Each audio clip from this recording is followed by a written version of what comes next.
Justin, you got some new batteries? So much stuff. Yeah.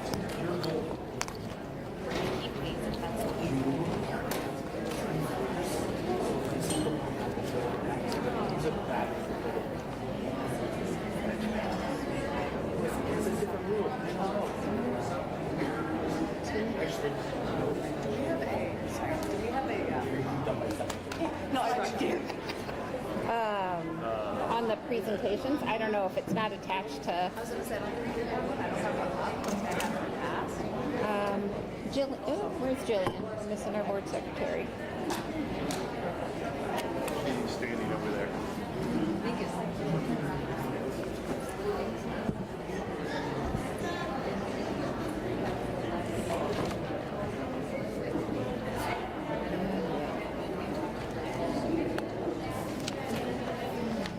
Yeah, I don't see one. I'm not sure we do. Let me ask Jillian. Hey, do we have a slideshow that we can be on there?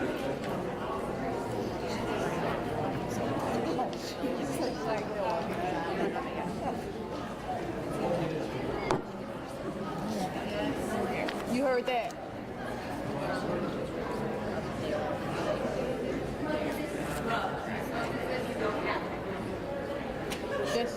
I was going to say just to try to help Jillian out, but she's not feeling well, but they were asking about this slide deck. We have a slideshow that's supposed to be on. I shared it. I don't know if I did it pull up What was that? What? The slideshow? for slideshow.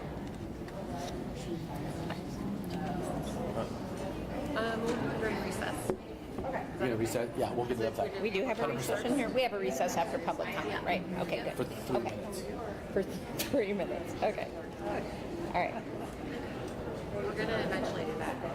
All right. I'm going to go ahead and. All right.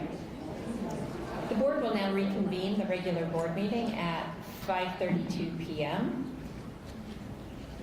We will now hear from those who have requested to address the board at tonight's meeting. And before we do that, I do want to thank everybody for coming out. Your voices are vital and welcome here. And we really appreciate the productive and respectful tone of the last meeting. So tonight we will hear public comment followed by a presentation on the 3 models, questions and discussion, then ultimately move to advance 1 or more models or options to be studied by a redesign committee who will bring a final recommendation to the community for input and for final approval by the board. So tonight we've capped public comment to 1.5 hours so that we can all still have a productive discussion. And I am going to turn this over to Board Secretary Schulte. Do we have any requests this evening? We do. We have 22 speakers who have requested to speak. With 22 speakers this evening, you will be given up to 3 minutes, right, for that one? Yes. You get up to 3 minutes for your remarks. Please respect the time limit allotted to each speaker. Board Secretary Schulte will serve as your timer and indicate when your time has expired. If you have submitted a request to address the board and choose to refrain from speaking, in the interest of equality and fairness, your time may not be yielded to another speaker. To abide by the open meetings law, there will be no dialogue between board directors and the public during this time, except to clarify the nature of questions or comments from the individuals who are speaking. We ask that the audience and speakers refrain from using inappropriate language and outbursts as a matter of respect for all in attendance. This board has 0 tolerance for profanity, vulgarity, demeaning language, or threats of any kind. Lastly, I'd like to remind our speakers that the board cannot address personnel and student matters. The board policy outlines a process for addressing and resolving concerns. We ask that speakers refrain from using personal names and information during public comment. Before we begin, I'd like to remind our speakers to state their names when called to the podium. Board Secretary Schulte, please call our first speaker. Thank you, and I'll do the same thing I did last time where I read the first 3. Next. We'll start with Rita, followed by Rachel.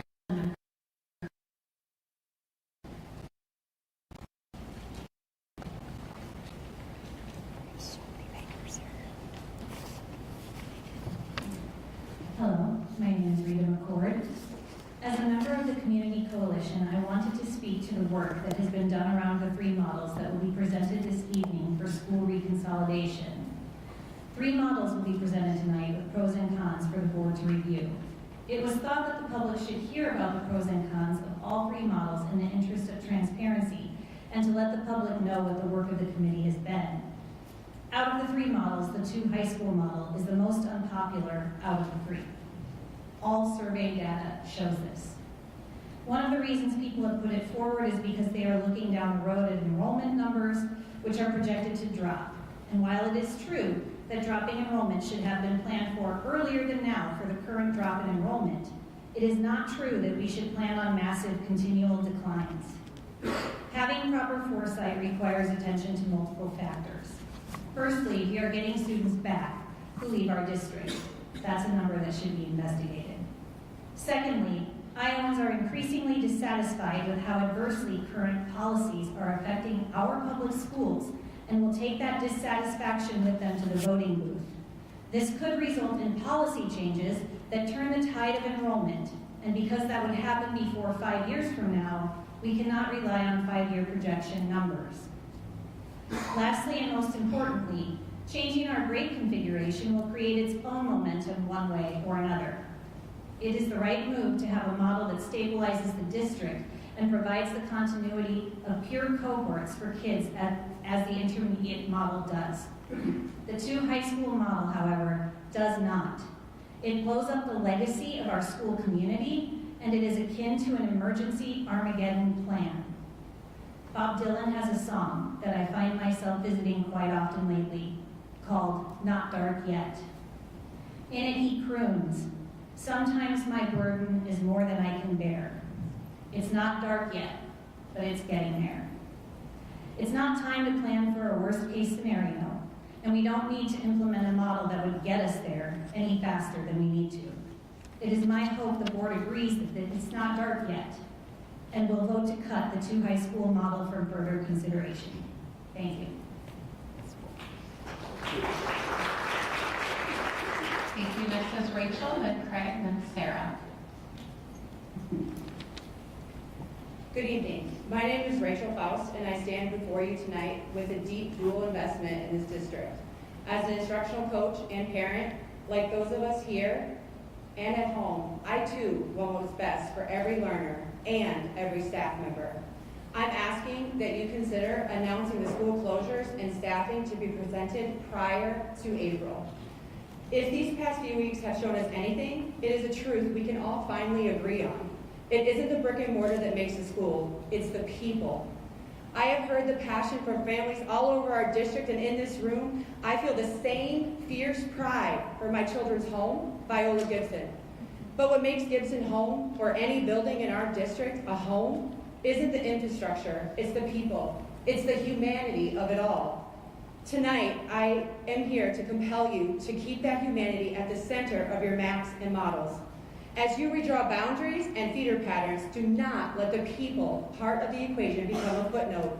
By prioritizing the people who bring these spaces to life, we ensure that while the walls may change, the promise of an exceptional education remains steadfast and strong. Consolidation is not an admission of defeat. It's a courageous reinvestment. One proactive approach could be ensuring a specific number of familiar members of our staff move alongside their students.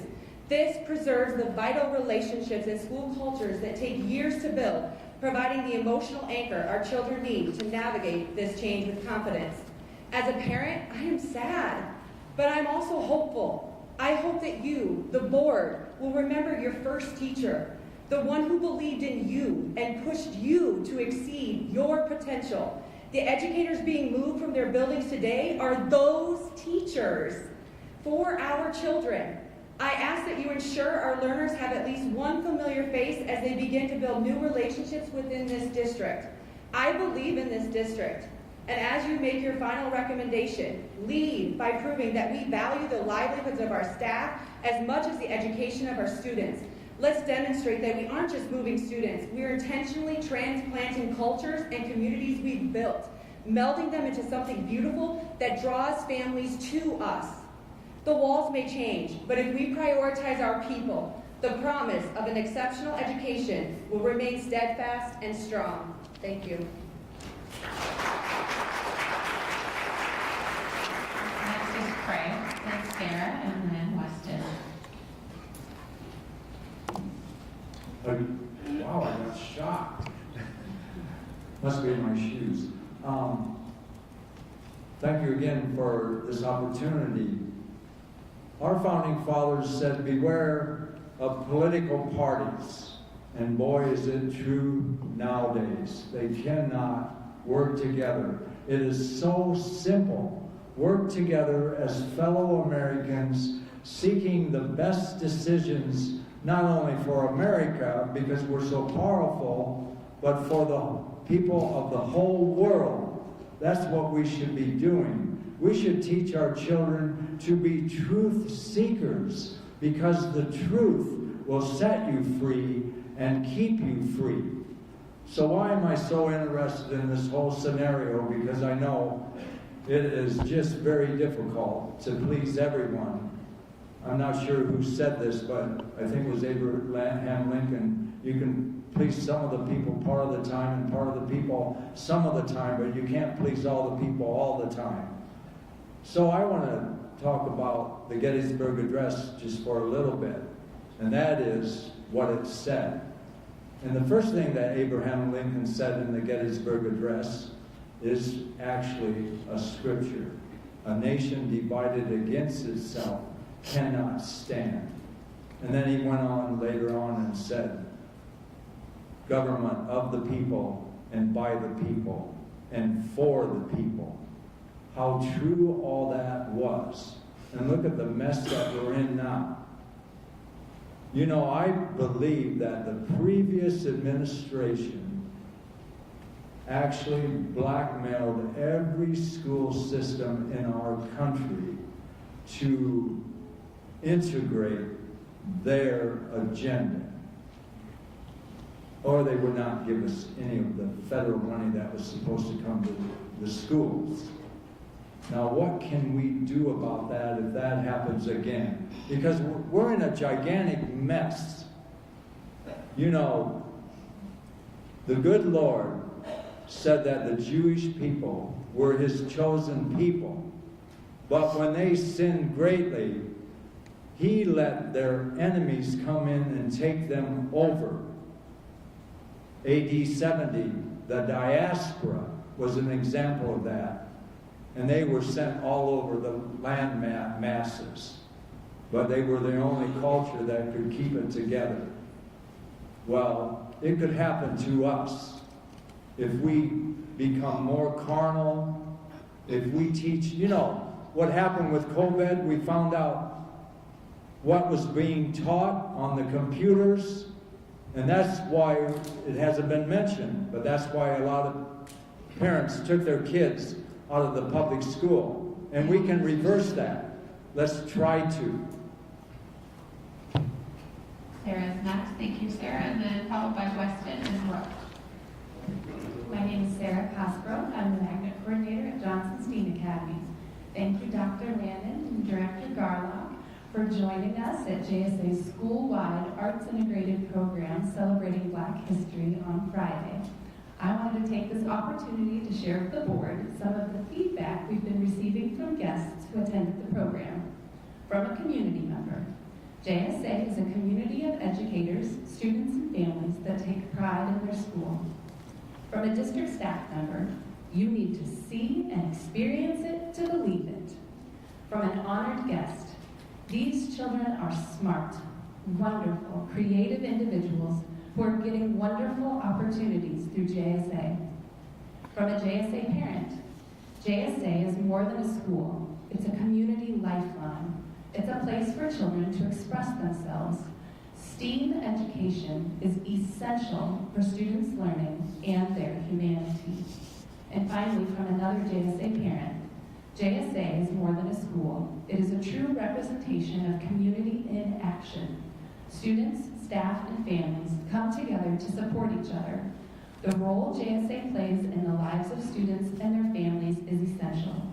JSA is a place for opportunity. inclusion, and support. I love JSA. Thank you.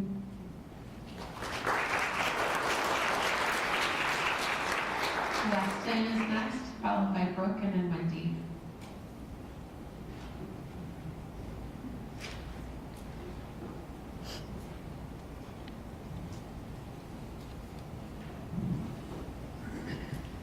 Hi, my name is Weston Green.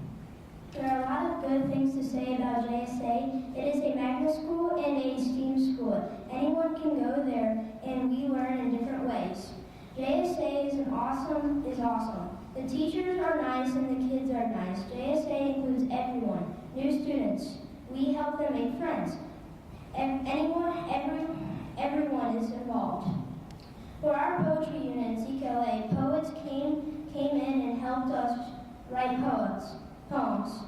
Then we got to perform them in a coffee shop last week. Last week, the school got to perform our school program, Courageous Changemakers, at St. Paul's Church.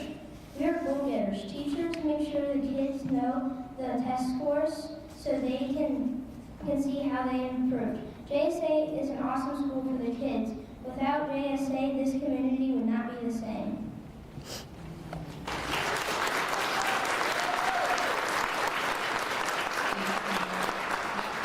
Followed by Wendy and then Bob. Hi, Brooke is a proud Cedar Rapids Community School District parent. And please note that JSA has been our family's school of choice.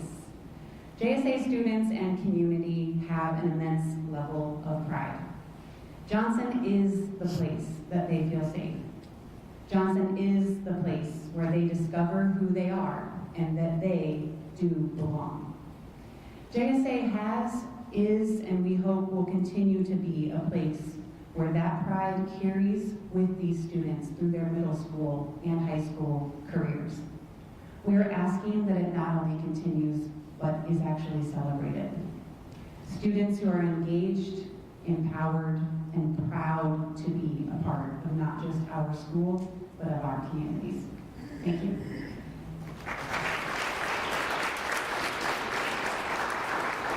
Next is Wendy, followed by Bob, and then Jaden. My name is Wendy Green, and I live on the northeast side. I currently have 3 students in the Cedar Rapids Community School District. My youngest is in 4th grade at Johnson STEAM Academy. I am proud to say that all 3 of my children have attended JSA, and we have had a student there each year since it became a magnet school in 2015. Over the years, our family has briefly attended 2 other elementary schools in the district. Post-COVID, we decided to attend our neighborhood school for convenience. That experience was a reminder that not all elementary schools are the same, and we returned to JSA. JSA provides an atmosphere that is supportive of all students from all backgrounds. Innovative learning is always on display. I've witnessed project-based learning help students to develop planning, problem-solving, and leadership skills. The arts integration and arts access, be it music lessons, after-school enrichments, or Eulenspiegel puppeteering, is second to none. Tonight, I would like to urge the board to remove JSA from the list of schools considered from closure as soon as possible. Right now, Cedar Rapids parents are deciding where to send their students next year. The new elementary STEM charter is currently enrolling students. The Cedar Rapids Magnet School lottery opened last week. Taking JSA off the list will help families seriously consider Johnson STEAM as an alternative to the STEM charter. District families truly do value public education, and they value choice. Taking JSA off the list now supports district enrollment. Remove JSA from the potential closure list so parents can choose STEAM over STEM with confidence. Thank you.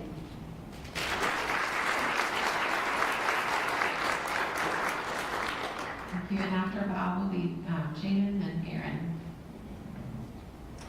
Hi, my name is Bob Antida. I live in Wellington Heights, just a few blocks from Johnson School for the Art. I have no children, but I'm a strong supporter of public education and have long appreciated Johnson School of the Arts. As both a former board member of the Colonial Center for Neighborhood Arts, and a member of Wellington Heights Neighborhood Association, and connected to St. Paul's United Methodist Church. I'm not speaking as a representative of any of those groups here, but just to put in context how important Johnson is not only for its students, teachers, and staff, but for many people and organizations around it. I'm going to end or follow with a quote from our superintendent that came from a very inclusive listening session at Johnson last week. I agree with the sentiment of this statement, which was, we'll be very hard-pressed to serve these students elsewhere as well as they are served in this community. Johnson is a critical resource for a neighborhood that already experiences significant underinvestment. Please keep this school and this rare possibility for elementary STEAM education going. Thank you.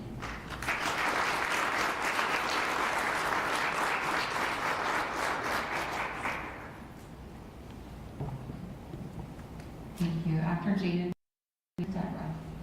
Hello, Cedar Rapids School Board District. My name is Jaden Kelly, sophomore at Washington High School. I would like to start off by thanking you all for your service. I understand how hard it is to run 30 schools with a panel of however many members you have, and I commend you all for your service. While I never went to any of the elementary or middle schools in Cedar Rapids because I've only recently moved here, I shared the same experience of Cedar Rapids students having a small school with only about 200 kids in my entire elementary school building. I understand the happiness of building your first friendships with people you'll be around for years. I know the love of finding a favorite teacher that you can always trust and talk to throughout those years. School is easier for me because I was able to ask for help due to the smaller class sizes. When my fellow classmates Kaylee, Laura, and I began researching the school's closing so I could build this speech, I noticed that the amount of students in each school were ranging from about 230 to 330 students. When I saw that, my first reaction wasn't those schools are under capacity, but rather they have that many students in there. From my personal experience, that is the exact amount of students used to have in an elementary school. Not 400, not 600, but around 300. With that amount of students, teachers can have manageable ratios, students get the help they need in class, and teachers can communicate efficiently with your parents. With the current plans the school board is presenting, you would be causing students, teachers, and parents immense stress and problems and costing productivity.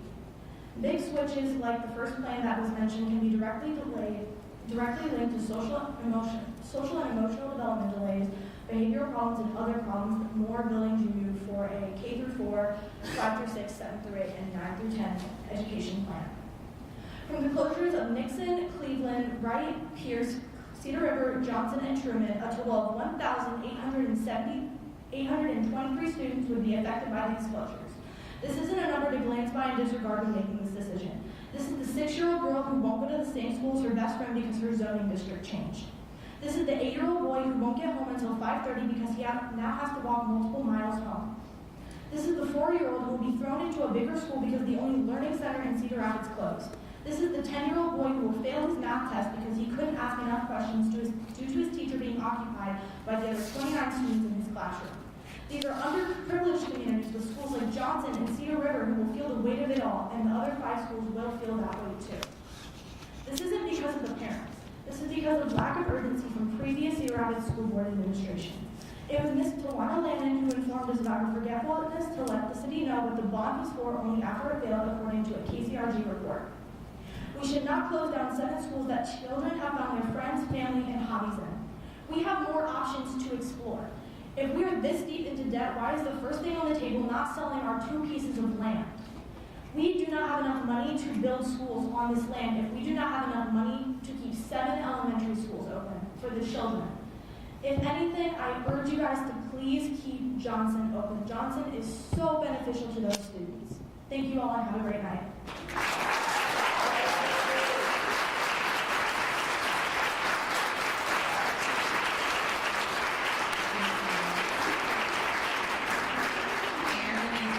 Followed by Deborah and then Emily.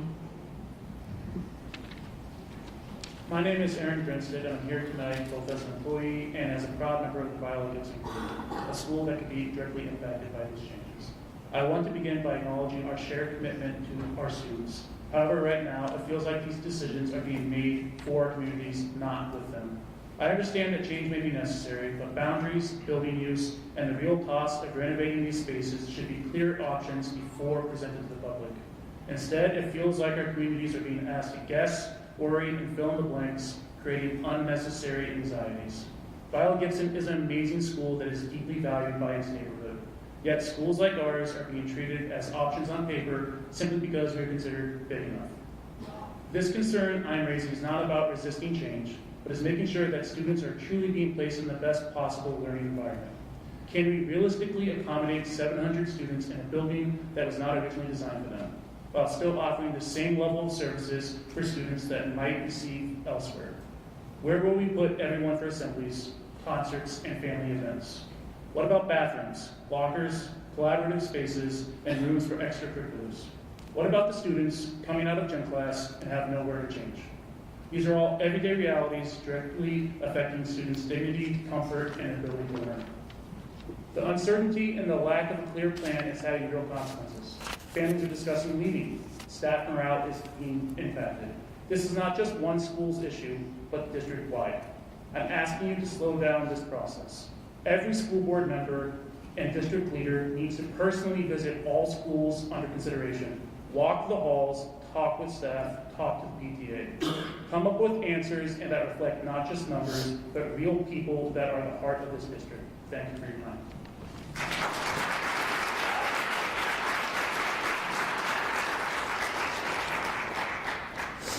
Deborah's next, followed by Emily and then Megan.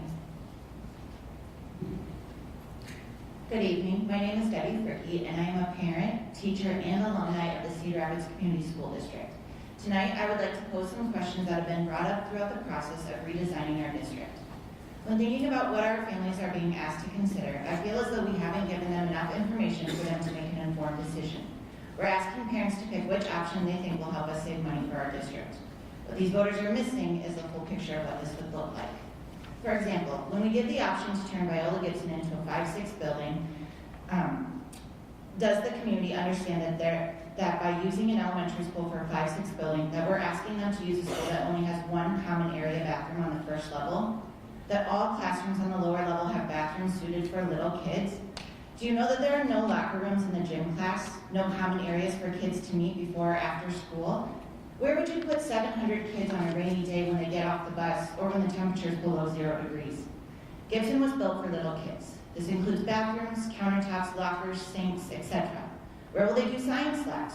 Where will they have industrial tech classes? 3 music options, but where?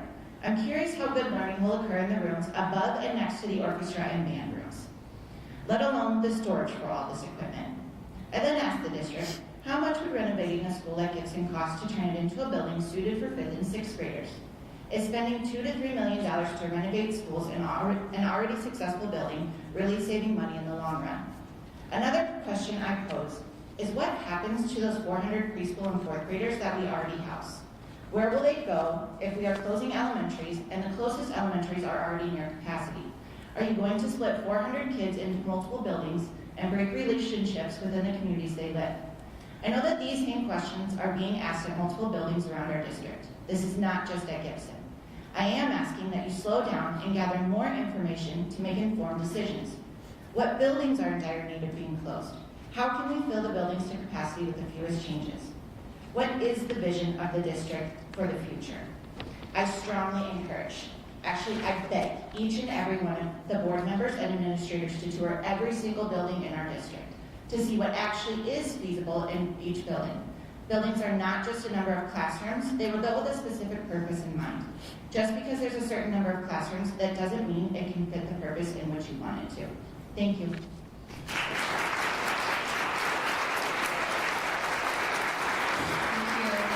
Emily, followed by Megan and then Melissa.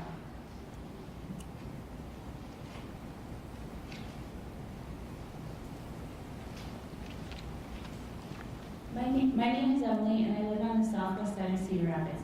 As a district that consistently asks how we welcome families and keep them here long-term, I believe that work must begin with our youngest learners. Currently, the district serves a significant number of preschool children across its programs. Closing Truman would reduce that capacity by about 300 seats. That loss doesn't simply shift students elsewhere, it limits access. Fewer available seats raise serious questions about whether other schools could realistically absorb that many additional children. Ultimately, reduced access means fewer families entering our district, leading to lost enrollment and lost funding, not growth. I continue to wonder whether the district has considered an additional early learning center on the other side of town. This approach would expand access rather than reduce it, support growth for our youngest learners, and provide family with meaningful choice. Choice matters, especially for families deciding where to live, enroll, and stay long-term. Another major concern with moving preschool solely into elementary buildings is the loss of early childhood-specific collaboration and support. Truman works because teachers, specialists, interventionists, coaches function as one cohesive team, focused entirely on 4-year-olds. The level of collaboration is difficult to replicate across multiple sites. Additionally, Truman provides consistent access to developmentally appropriate spaces like gym, art, and music rooms. Experiences that are essential, not optional, for high-quality preschool. Without these structures and supports, we risk reducing both capacity and quality at a time where early learning should be an area of growth. Preserving Truman while expanding preschool options elsewhere would strengthen our commitment to families rather than narrow it. Thank you for considering how these decisions impact children, families, and the long-term health of our district.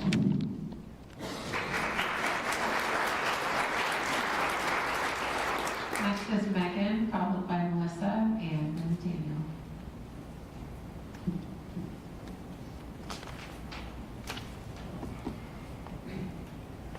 Hi, my name is Megan Hines, and I live on the northwest side. I'm currently the PTO president at Truman by choice, and by closing Truman, you take away 300 seats from preschool. Those are families that could pick our district first. Closing Truman, you take away kids' access to utilize the gym, music room, art room, library, and cafeteria, all of which are transitions in hallways, preparing kids for kindergarten. You take away field trips, events like our play-a-thon and our art show. Also the collaboration that I have with TAF leadership students that come over for America Reads and just to play with the kids. It was asked if preschool would be on the master schedule for rotations when in elementary buildings. A current elementary principal laughed at this. Some schools have already 4 rotations, and then adding in a 5th means that there's just no time. The district is not telling us and families that not all buildings will have full day, half day, or wraparound. You aren't stating that if your building is a half-day option and you want to be full day, you go to the closest building. Or there's only buildings that are going to have 1 room, so there's no collaboration during the day with teachers or other students. I get as a parent wanting to go to 1 building, but when you really look at the opportunities that Truman offers, it is better for our kids and our staff. Preschool can have the feeling of not being included in an elementary building. We do not have that at Truman. Teachers collaborate closely and the students see each other, whether it be at recess or field trips in the gym. I propose that another early learning center be on the other side of town for easier access for families. I also propose a new preschool survey be sent out showing if it is still supported once they know how it will actually look and how many sections will be at certain schools and what schools will have what. Or if they would support a different learning center altogether with the opportunities that Truman has. This is also another spot where AK could be in, because that has been forgotten. And again, not all schools will have AK either, which then takes away your true feeder model that has been presented over and over. We need Truman to start their learning off and prepare them for kindergarten, or to prepare them for kindergarten. Thank you.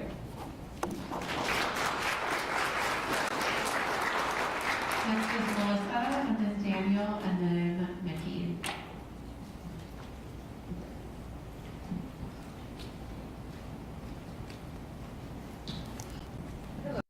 My name is Melissa, and I live on the southwest side of Cedar Rapids. My own children will be affected by the changes in the coming years, but I trust the board that you ultimately have the best interest in mind for everyone in the district. I'm here tonight to respectfully ask you to consider keeping Truman open regardless of which model is selected. When Truman opened, and I started with Truman, my understanding that it was part of a long-term goal to open another early learning center on the other side of town. I was excited by that vision because it recognized the importance of having accessible, high-quality preschool options across the district, and I'm kind of disappointed just to see that we're kind of moving away from that model. Moving preschool entirely to elementary buildings creates barriers for families. Space limitations make it difficult to offer full-day, half-day options along with the wraparound care, services that our working families depend on. It also reduces the number of seats available when a few years ago we were talking about wanting to increase those numbers available. and it just limits the access to children who really need it the most. The decision isn't just about buildings, but about our children. Truman already provides flexible programming and wraparound care for champions and Head Start. These options meet a diverse family need, and more importantly, provide stability. Truman is backed by an active PTO that understands and advocates for specific needs of early learners, which helps to create a true early childhood community. Teachers collaborate daily, receive professional development specific to early learners, and families benefit from a partnership designed for young children, something that's difficult to replicate when preschool is spread across multiple buildings. Truman is a foundation to build upon, not move away from. Keeping Truman open and possibly expanding another early childhood center on the other side of town also could give a home to AK programs, feeding that true feeder system. Providing access, flexibility, stability, and high-quality early learning supports for families across Cedar Rapids. Please consider not just logistics, but the lived experience of our youngest learners. Thank you for your time and your continued commitment to the children and families of the district.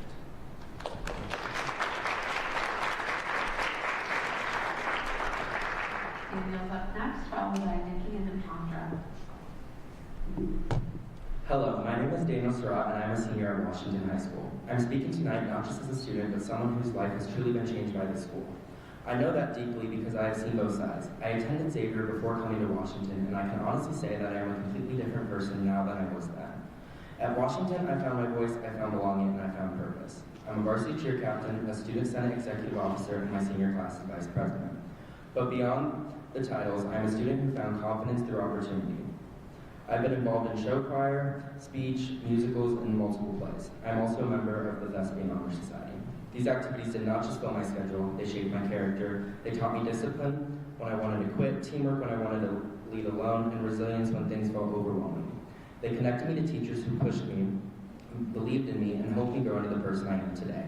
So when I hear about major teacher cuts at Washington, I do not hear numbers on a spreadsheet. I hear what students stand to lose, I hear fewer mentors, and I hear larger class sizes. I hear programs being stretched thin for the students who need them the most. Just this past week, I visited McKinley and Franklin Middle School to speak with 8th graders who will be coming to Washington next year. I was supposed to tell them what to expect and why they should be excited. But it is difficult to stand in front of those students and confidently talk about their future when there is so much uncertainty about what that future will look like. These students deserve clarity. They deserve stability. They deserve to feel excited, not anxious. The district's message is every learner future ready. I believe in that statement. But future ready does not mean cutting the very educators and programs that prepare students for college, careers, and life. Future ready means protecting the people and opportunities that transform students. Future ready means ensuring the students coming after me receive the same chance to grow and flourish that I did. I plan to pursue teaching as a career, and Washington is a huge reason why. The educators there have changed my life. Please do not make decisions that remove the very things that help students become who they are meant to be. Protect Washington's teachers, protect all the teachers of the Cedar Rapids District, protect the programs that keep students connected, challenged, and hopeful. If we truly mean every learner future ready, then we must invest in that future. Thank you.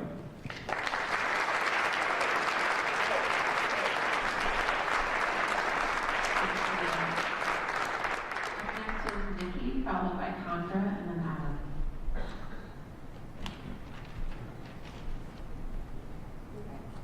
Alright, I'm not a public speaker, but I am a parent of the Cedar Rapids Community School District with 3 children, one in elementary, one in middle, and one in high school. The consolidation proposals being discussed affect my family at every level of the district. I wasn't able to attend the Wright Elementary Roundtable, but I want to ensure my perspective as a Wright family is included in the record. Wright is a walkable neighborhood school that supports working families through proximity to childcare, and closing it would remove critical infrastructure that families rely on daily. With that, I want to focus on the Kennedy.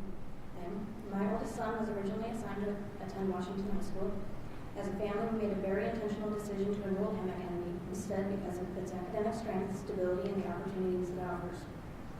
That choice wasn't just about one child, it was about setting a path for all 3 of my kids to have access to strong schools as they grow. From a data standpoint, Kennedy High School is one of the district's strongest assets. Statewide and national rankings consistently place Kennedy among the top high schools in Iowa and in the country. Washington also performs well academically, while Jefferson ranks lower on several statewide measures. Removing Kennedy as a high school would eliminate one of the district's highest performing options at a time when we should be preserving the success, not dismantling it. Safety and stability matter too. Looking at police reported incidents over the past several years, Kennedy has experienced fewer large-scale internal student disturbances than Washington and fewer community spillover issues than Jefferson. In fact, businesses near Jefferson have already had to implement policies limiting student access to crowding and theft concerns. Increasing enrollment there would likely intensify issues that already exist. Finally, the district's own community survey showed that the two high school model, the one that would convert Kennedy, received the least support from both staff and community members. The most supported option was the one that preserves all three high schools. Taken together, academic outcomes, safety, community impact, and survey feedback, the case for keeping Kennedy as a high school is strong and fact-based. I respectfully urge you all to keep Kennedy operating as a high school and to pursue solutions that preserve strong schools rather than concentrating disruption elsewhere. Thank you. I'm not a public speaker as well, but I'm going to go off script for a couple seconds here. I hope you guys realize how big of a decision you guys are making. You have an elementary schooler come up here and talk to this entire board, everybody. If that is affecting elementary schools, I hope you take in consideration how much you are doing. All right, now I'm on script. My name is Eli Seaman, and I'm a freshman at Kennedy High School. I'm here tonight because the possibility of closing is at Kennedy, as a high school directly affects me, my siblings, and my friends. As she said, I enrolled so that my siblings can enroll. When schools close or change, students are displaced, friendships are broken, routines are disrupted, and students are forced to relearn new buildings, new teachers, and new expectations. Closing Kennedy was also mean losing teachers and staff who know their students and care about them. Schedule would be harder to manage, class sizes would likely grow, and students would have less support, not more. If the district is already struggling to fully support the schools we have, I don't understand how combining more students into fewer schools would make that better. Kennedy is a strong school and strong academics and a strong community. Turning it into a middle school would take away opportunities for students like me who chose this school for a reason. I want to graduate from Kennedy, and I want my siblings to have that same opportunity when they get there. Thank you.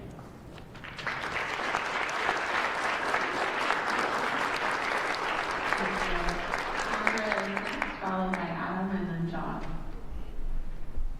Good evening. Thank you for the opportunity to talk tonight. I am Condra Allred. I am the principal at Cleveland Elementary. I just want to talk a little bit about Cleveland, and this was a joint effort from multiple staff members in the hallway tonight. Cleveland is a special place. You won't find a place that has more passion, teachers with more passion or grit, and you will not find students are more valued or nurtured to be the best versions of themselves. We have had tremendous academic growth over the last year, as well as behavior improvements in this past year. While no school wants to close, none of us do. The amazing staff at Cleveland understand that it is necessary to keep our district strong. Our reality is that we can't all stay open. Sorry, I'm a little emotional here. As a staff, we need to decide on the perspective we are going to have. The perspective that we are going to model for our students to see, to show them how during a challenging time, we can still choose to show up every day and be a champion for our work in our schools.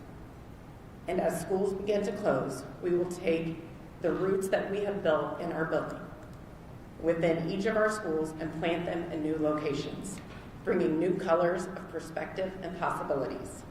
The roots stay with you, but you will go to a new place to grow in a new environment that might allow us to grow bigger and better than ever before.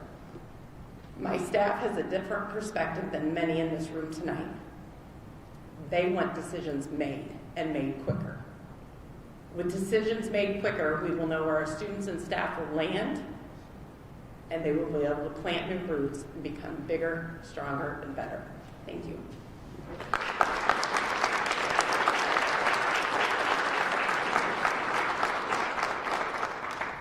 We have Adam next, and then that's followed by John and then Stephanie.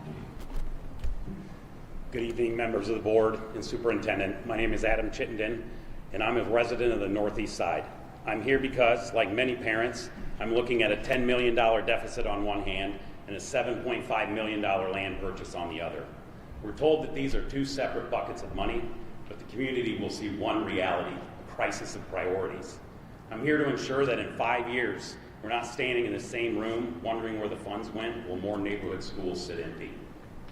We've been told that the district's hands are tied, that we must consolidate to survive. But the $80 million recently spent on 3 new schools, combined with $7.95 million on a land deal, proves we do have resources. We're simply choosing to spend them on new footprints instead of existing buildings and people. The administration argues that land acquisition is a mandate. It isn't. It's a policy choice.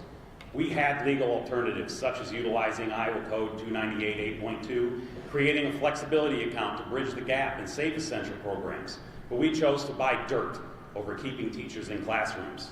We aren't right-sizing the districts, we're accelerating a death spiral.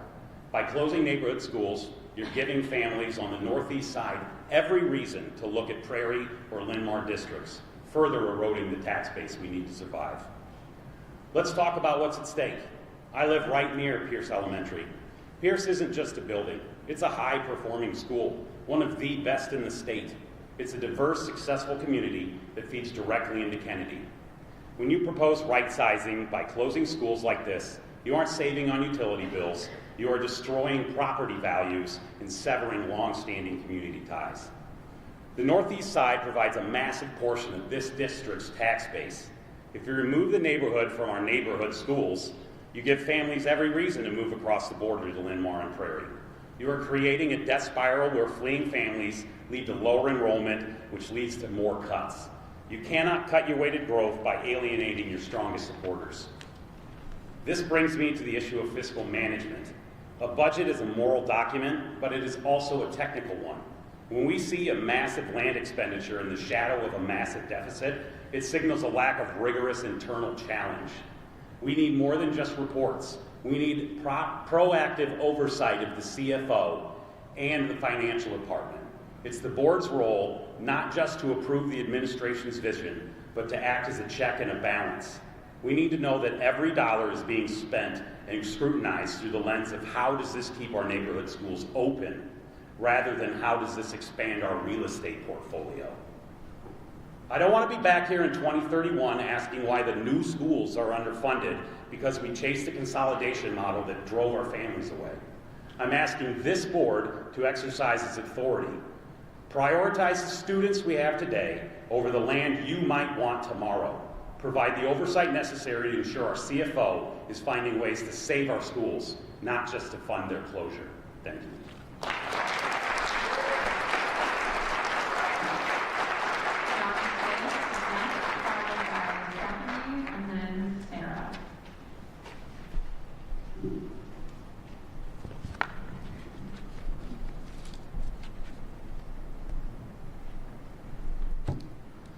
Good evening, President Newman, board members, and Dr. Lannon.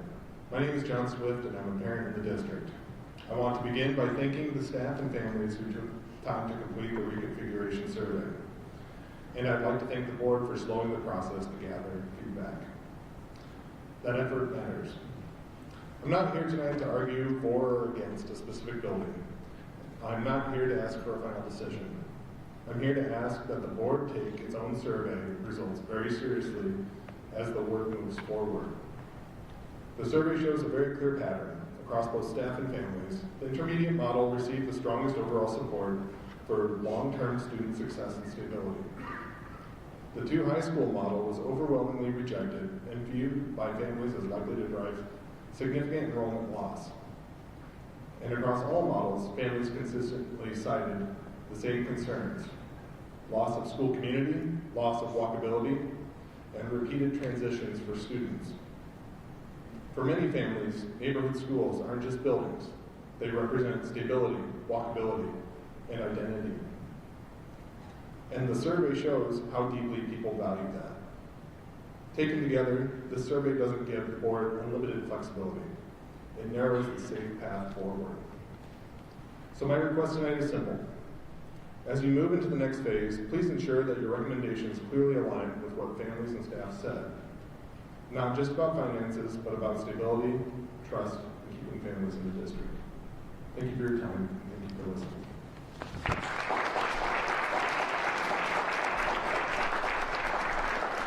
Next is Stephanie, followed by Sarah, and then Chad.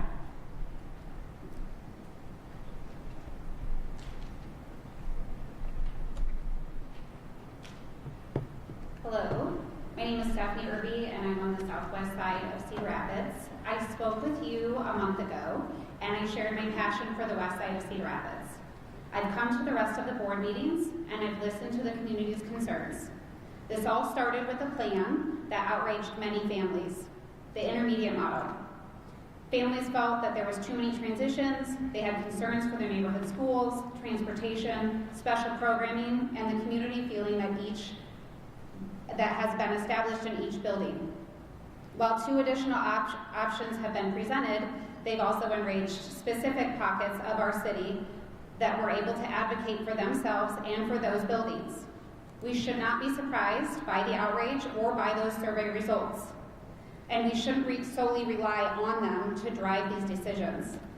It has now been presented that the intermediate model is most preferred. While again, I'm not surprised, I'm concerned for the other families that you haven't been able to hear from.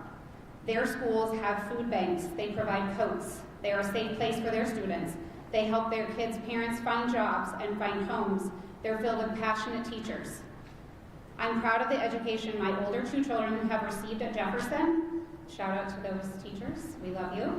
But it's no secret that there is a discrepancy between our 3 high schools. As you continue to move towards a true feeder system, please protect all 3 areas. Please do not make these decisions based on this data alone. It doesn't represent everyone. It doesn't protect everyone. Please do not make decisions based on the emotional pleas that we've heard over this month, because not everyone was able to be here to plead for their school. The families that were not able to be here feel just as worried. These decisions could widen the gap between our 3 high schools, and this is an opportunity that you have to help those areas who have been struggling the most. Thank you.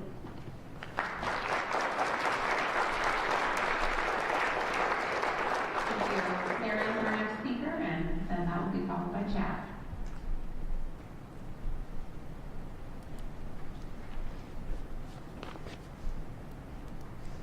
Thank you. I'm Sarah Olhauser, proud Pierce mom and PTA president. I'm very happy that Dr. Lanton was able to visit our school here this last week. It was very exciting to be able to talk with her. I have to express some disappointment that the surveys here and online are all directed at closing schools, and they don't seem to be exploring the other opportunities of where we can recapture some of that budget. I move and call to bring any talk of closing schools to a full stop until all other options that do not affect students have been exhausted. After those options have been exhausted, then we need information from Trailside, how students and teachers were affected and what they still need for emotional and behavioral support months later. I would ask the district board take steps to audit and self-audit all expenditures and salaries. And if that task is too large or cumbersome, I would ask an outside objective auditor be hired and allowed full access to all expenses. I acknowledge most of our schools need upgrades and improvements. Most need ADA upgrades. The bond for the school debt, for the school upgrades was actually sabotaged by our governor due to all of the property tax increases in the last few years. No one wanted to pay more property taxes, so we've been sabotaged. We've also been sabotaged by our Iowa Senate with a 1.75% increase for our school districts. That's terrible. Now is the time to dig deep and use all of the brain power to find a solution that will not traumatize our students, teachers, and community. Our schools are already right-sized. We don't want overcrowding of classrooms again. We've been there. We voted against it. Schools are not big business. If we don't pay to support our students now, it will cost us dearly later. Thank you.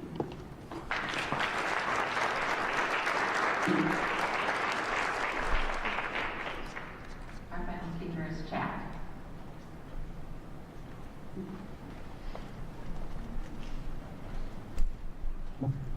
Thank you, everybody. I know we're here to discuss a problem that you guys didn't create. Probably here to solve a problem that you guys didn't sign up to solve when you ran for your position. So thank you for your time and effort. My name is Chad Brock. I'm a Coolidge, Taft, Jefferson graduate. I have a son who's a Jefferson alum. I have another that's a senior at Jefferson, and I've got 3 boys at West Willow. So I promise I'm doing my best to keep enrollment numbers up for you guys, but I can only do so much. You know, when these plans were first brought out, I think I, like many, saw it through my narrow lens of how is this going to affect me and mine. And what jumped out at me at that time was that one of the intermediate plans had suggested to take Taft and give that to Kennedy rather than Jefferson. I think that would be devastating, not just for myself and my kids in the short term, but the district long term. And I appreciate that in the maps that we see now and the plans that exist, that does not appear to be an option that's being considered at this time. I hope that remains the case, and I would have been remiss not to make that point to you guys. I think we've got an issue here to solve, a resource issue, but we also have a fantastic opportunity. We've got a room filled with people who all love public schools. They all love the Cedar Rapids public schools, and we've got a group of people who are willing and able to try to do something about that.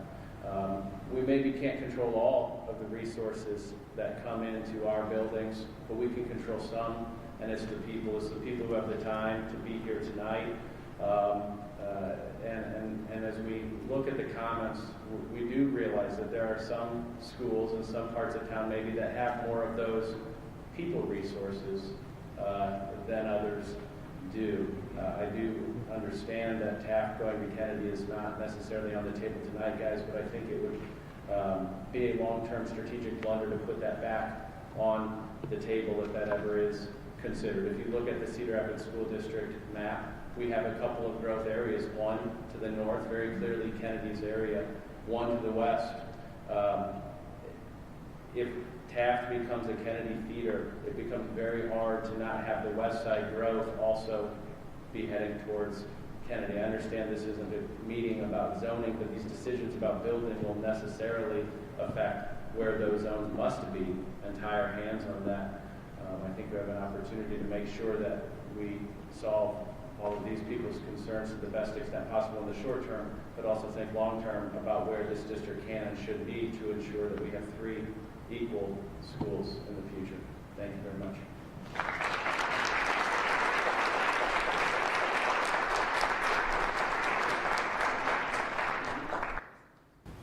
That concludes our speakers.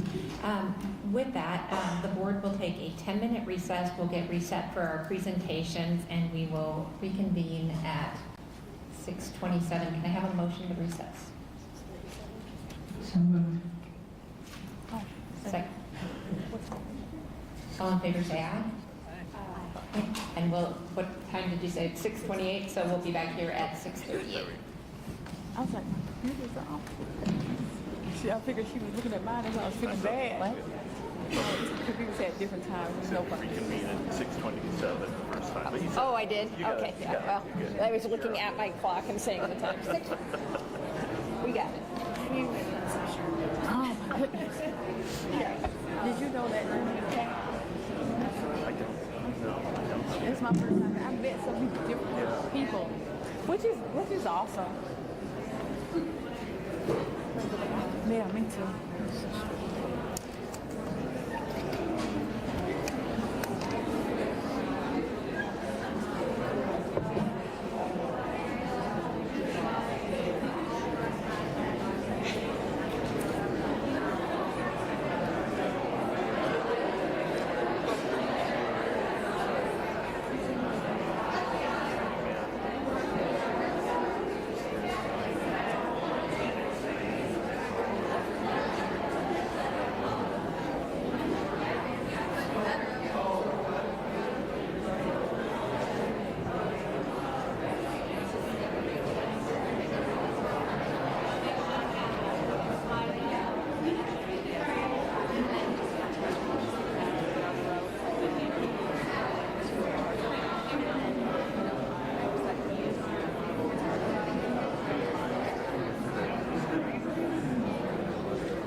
I met the gentleman Chad while I was outside. This is one of those moments where you wish you had a tape recorder. I think you guys have restored trust. He said he just appreciates all the listening.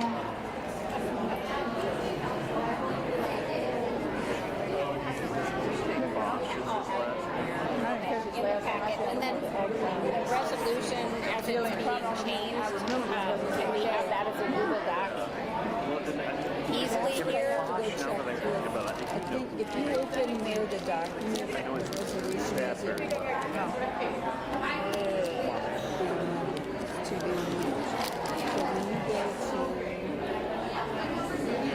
there it is.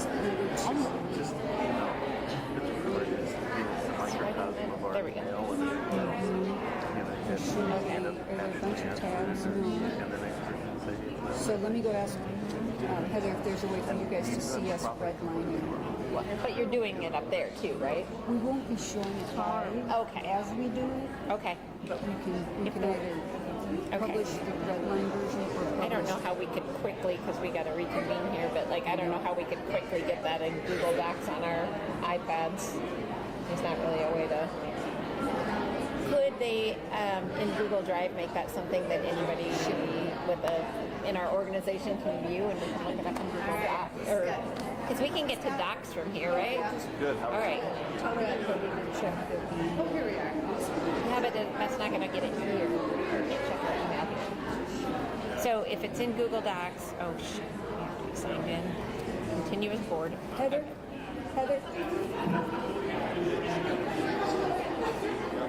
Yeah, that's. I can't see other things here, can I? Nope.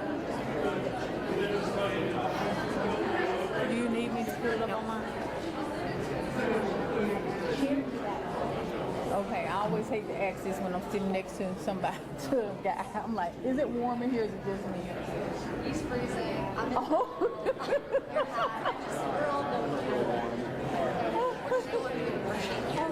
I'm real. I'm hot. I'm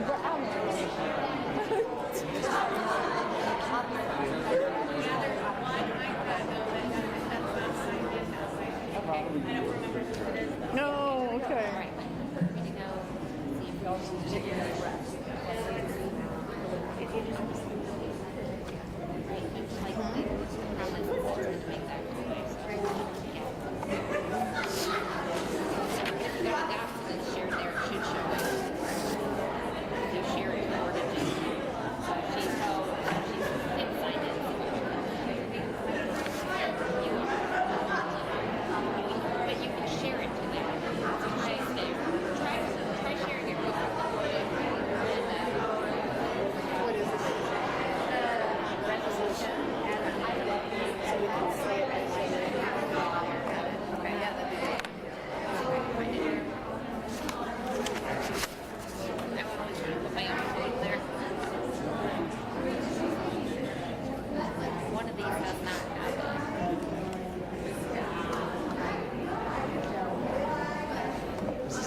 Down there, and when did you? It was in the. Well, I'm trying to make sure somebody gets signed up, and that one's at a different school.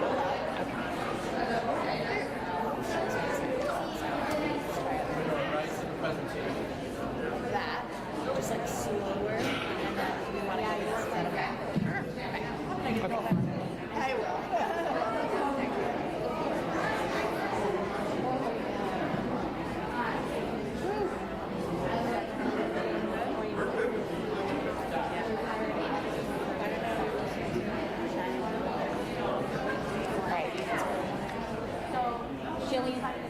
I'm going to get this restarted.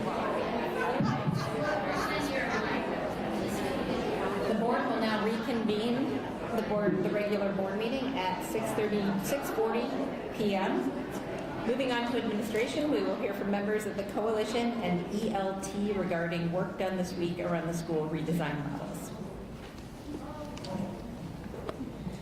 Good evening, everyone. I get the privilege of being here for you. The community coalition members report out on their findings. But this process that we've been going through since November has been all about getting an inclusive set of voices at the table. So we started with our principals and our executive leadership team. Now they're in a cadence of every time you meet, they meet, which we're grateful for. We're getting their voices to the tables. We've surveyed staff, families. We've had more responses than we've ever had in at least my recent history with the survey. One of the key groups that has been along this ride with us, meeting 5 times over the last 4 to 6 weeks, has been the Community Coalition. And they are a group that came together with us to say, let's dump out all of the Legos, put all the ideas on the table, and see if we can figure this problem out together. And so we're very grateful for all of those members. We had 120 sign up originally, and it's dwindled a little bit since then. But the folks you'll see tonight and hear from were there along with us the whole time and leading that group to the end. So, what you're here tonight is not what we had originally intended. We thought we were going to be able to bring this group to a recommendation. As Rita said in the beginning, we couldn't quite get to a recommendation, but they said, let's make sure that they understand the full scope of the discussion as they're considered. So you're going to hear a summary of all the points, the advantages, the considerations of each model. And then we'll come back to some of the brass tacks of what all of these stakeholder groups, the Community Coalition, our ELT group, and what the survey results said at the end, and I'll come back up to the But let me introduce Eric, Caleb, Sarah.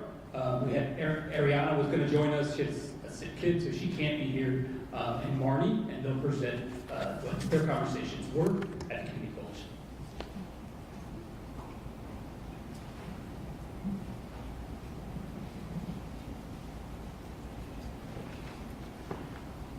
Okay, you're going to see some familiar faces here, but we'll still introduce ourselves for those of us that may not be aware of who we are. I'm Eric Medicofer. I am an alumni of Cedar Rapids School District. I am a parent of a Cedar Rapids School District student, and then certainly a staff member here at the district currently so far. Professionally, I've been a school administrator and a teacher, and I currently teach at Jefferson High School. Caleb Klaus. I am the Freshman Academy Instructional Lead at Jefferson. This is my 6th year in the district. Working as a math teacher previously for 9 years, stepping into the facilitator role of the Freshman Academy and now Instructional Lead. I'm Sarah Hale-Heisman. Personally, I have kids at Trailside and Franklin. Professionally, I've been a middle-level teacher for almost 20 years in a different district, not here. And I have a PhD in educational leadership from the University of Iowa. Hi, I'm Marnie Schultz. I am an alumni of the Cedar Rapids School District, as well as a parent for a junior in the Cedar Rapids School District and an upcoming participant in the Cedar Rapids School District. I am just a parent and help my husband run his business. So, yeah. So our objectives tonight, we met on January 20th as the Community Coalition. Many of us presented on January 29th at the SIAC committee, and then we met again on February 3rd as the Community Coalition. And at Community Coalition, we were kind of like, well, what are we doing again? What are we presenting to the board that's new? So we put together these objectives that we want to share the feedback that's been received and analyzed through individual feedback. We all have talked to a lot of people, as I'm sure you guys have too, from the Community Coalition, from SIAC, and from the survey results. And then we wanted to provide some objective data to the board and the community, allowing for more informed voting and decision making. Up first, we are going to discuss the intermediate model. And for the feeder pattern and coherence and geographic proximity slide, for this summary, this is a very strong feeder pattern with a perceived preference to the option 2. There are some considerations such as proximity to students' homes, upgrades to existing buildings, and grade level appropriate equipment.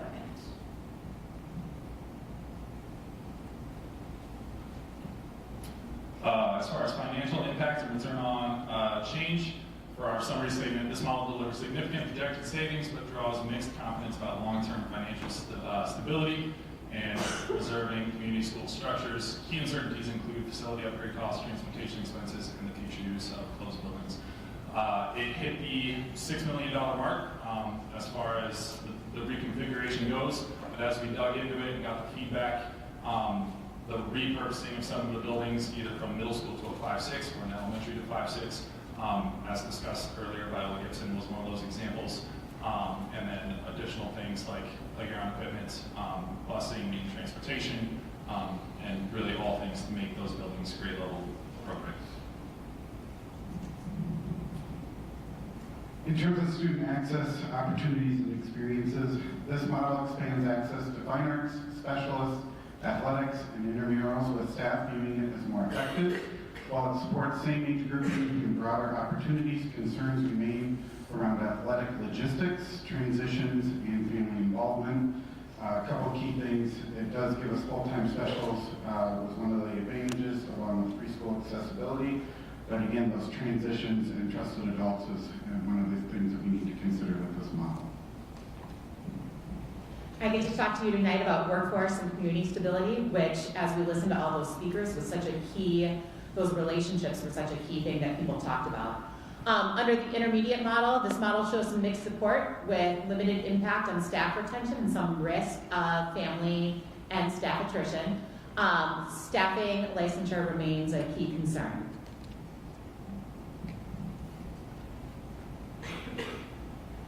And now for the 5-8 model.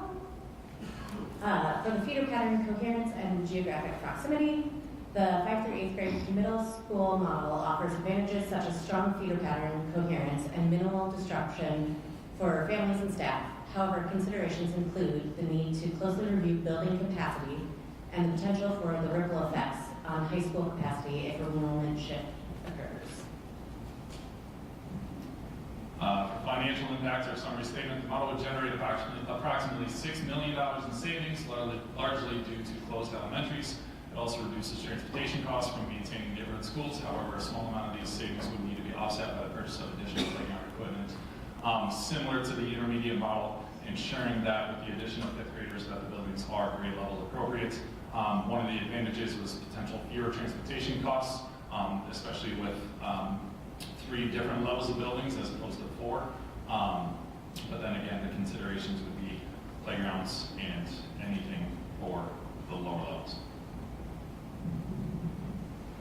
In terms of student access for this model, the 5 through 8 grade model supports continuity through trusted adult relationships, fewer school transitions, and consistent services for subgroups, while expanding access to music, full-time specials, preschool, advanced, and intervention curriculum, and a broader range of athletic and intramural opportunities.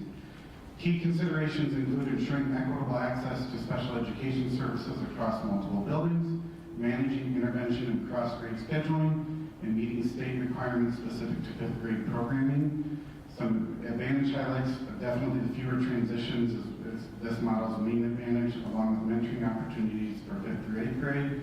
But the concerns is transportation if the teams combined with a matching school compared to the other models.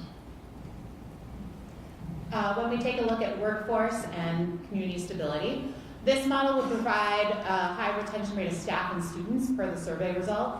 The majority of teachers would be able to remain in their current positions at the middle level and would require minimal student and staff transitions to different buildings. Careful attention would need to be paid to 5th grade transition to middle school. Building structure to account for developmental differences, and state requirements for hours and accessibility of content. And now for the 2 high school model.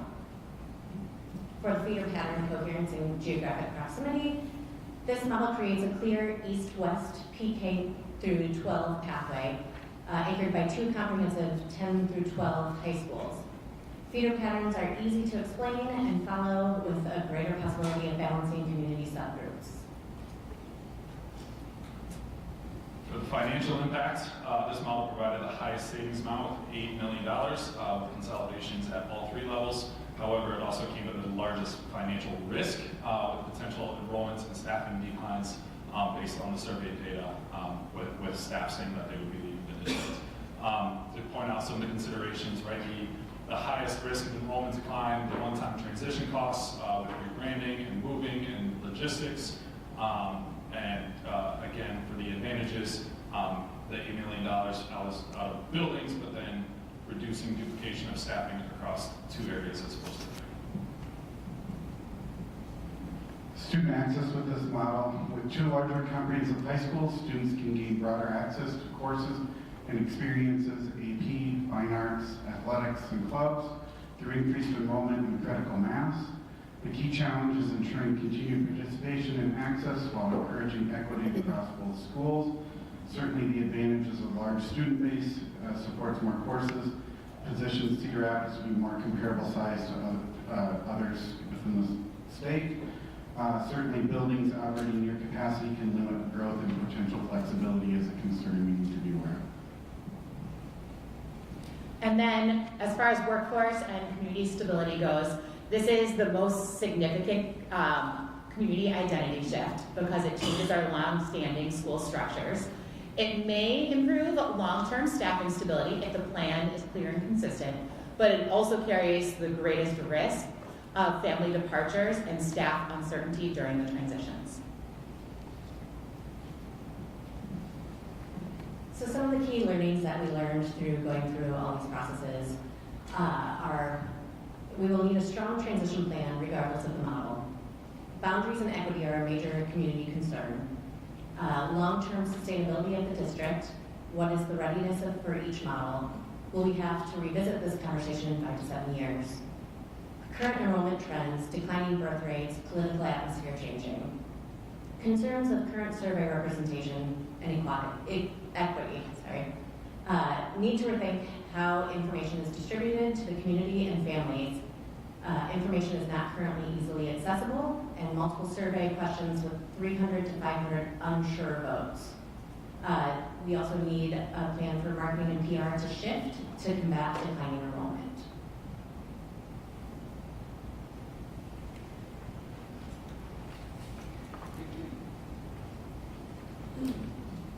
So the last piece here, is the feedback. And so we just wanted to punctuate, they presented a lot of data, and we're really holistic, and if there's questions, we can open up for that. We did just want to say, on a page of all these data sources, what is it telling us? And so in the upper left-hand corner, Community Coalition, you'll see each member was given 3 dots, and we surveyed the room to see where they would place those dots. 48 were placed on the intermediate model, 29 on 5-8, 7 on 2 high schools. If you move down to the staff feedback that you've had and seen, you can see the intermediate received 60% of most preferable, 5-8 was 2 high school was 12.9. Go back up to ELT. ELT is made up of all administrators in the district. So that's principals, assistant principals, and then ELT staff, administrators as well. ELT, 73% were in favor of the intermediate model, and 17 in favor of the 2 high school model. And then finally, families, 55.2 in favor of the intermediate, 35.8 for 5-8, and then the 2 high school model received 9% support. So with that, I'll be questions for me or for about how come the ELT, did they not have the option to mark the 5-8, or did no one mark the 5-8? no one marked the 5-8. Okay.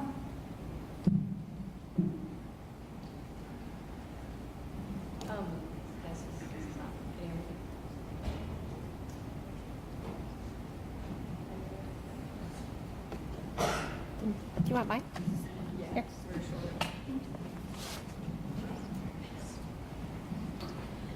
Okay, thank you guys. I know we've all been through this together, been in it, and it's really cool to see all this consolidated and understand that it came from, you know, it started with that ELT meeting, it sounds like, or maybe 12 models someone projected, and when it came to Community Coalition, I think there were 7 additional, so there's many models, and it's really cool to see that we've worked together as a community to drill down on these. Something, before we dig in, I'd like to address Johnson specifically, because I think it plays into some of the models on the table, and I'd be remiss if I didn't, because I too had a similar reaction that we are seeing, and I think many of our board members have vocalized some concerns. So to kick it off, you know, I really think based on a lot of, well, we've gotten loads of emails, we've gotten all the survey data favoring certain options that don't seem to include Johnson. I think there's a correlation there, so I think it's also pretty important to call out publicly that we have an all-white board here of a certain socioeconomic status.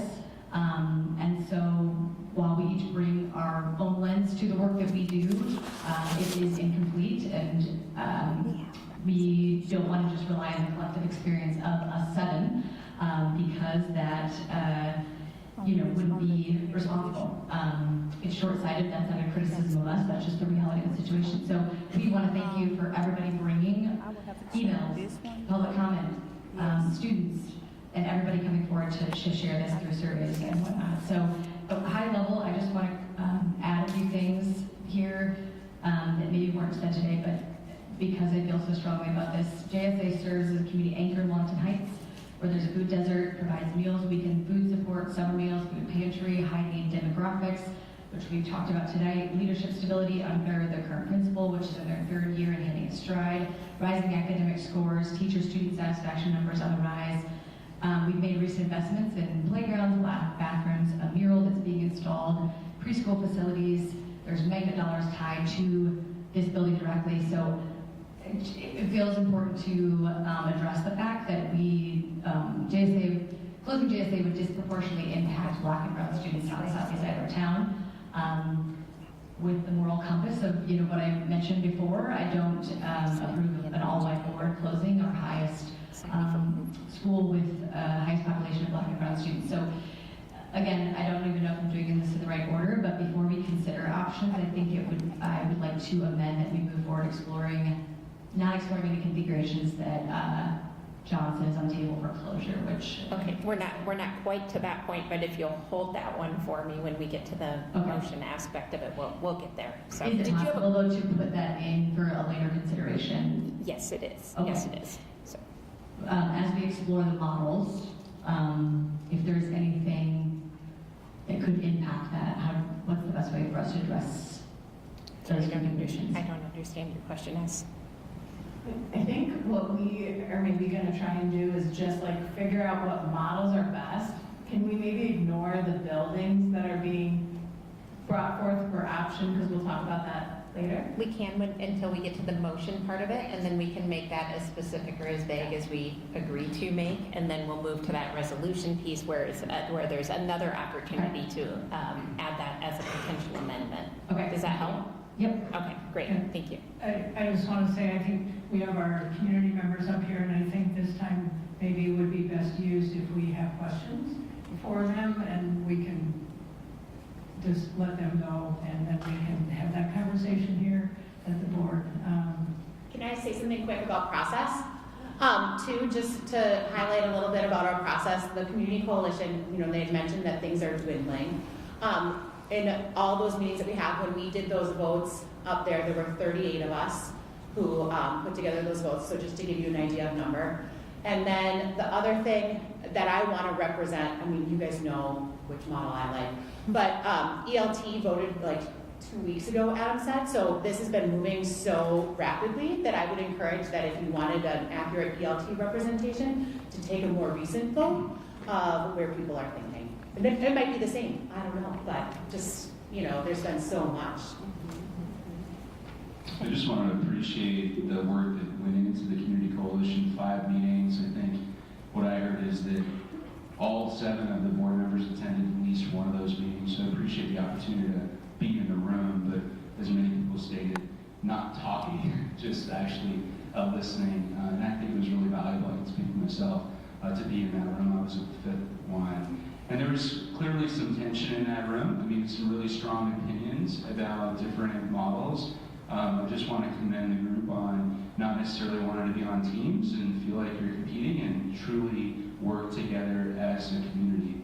Not having been at number 1 through 4, so 38 people were at the fifth one. Can any of you speak to what it was like from the beginning? Like, I mean, was the group much larger? Did it start to dwindle? Did you notice anything significantly changing throughout those meetings? Just want to make sure the community kind of hears about what that process and what that work was like. As one of the parents that's part of it, I noticed last week that the parent participation has dwindled significantly. There were probably about 8 to 10 of us there at the fifth meeting, and the rest were teachers or school administrators. I guess for me, the first meeting was very well attended. We had a very diverse group, and like we said, as we start to dwindle, careful attention has to be made to who's left in the room, so to speak. The model that I had worked on the most, we had a very diverse representation, and I think what we've attempted to do here is kind of provide that diverse and analysis and giving you this information. As she said, many of you know where I stand as well, but we're trying to just bring you all the facts so that we can make the best decision for the district. So. And I think the final thing is that I think when it started, there was a lot of interest, maybe without knowing fully what was going to be involved or the work that was going to need to be put in. While the work has been really, really productive, I remember presenting a little snippet, I think 3 weeks ago on the work that the Community Coalition, and one of my data points was that 70+% of the individuals felt heard.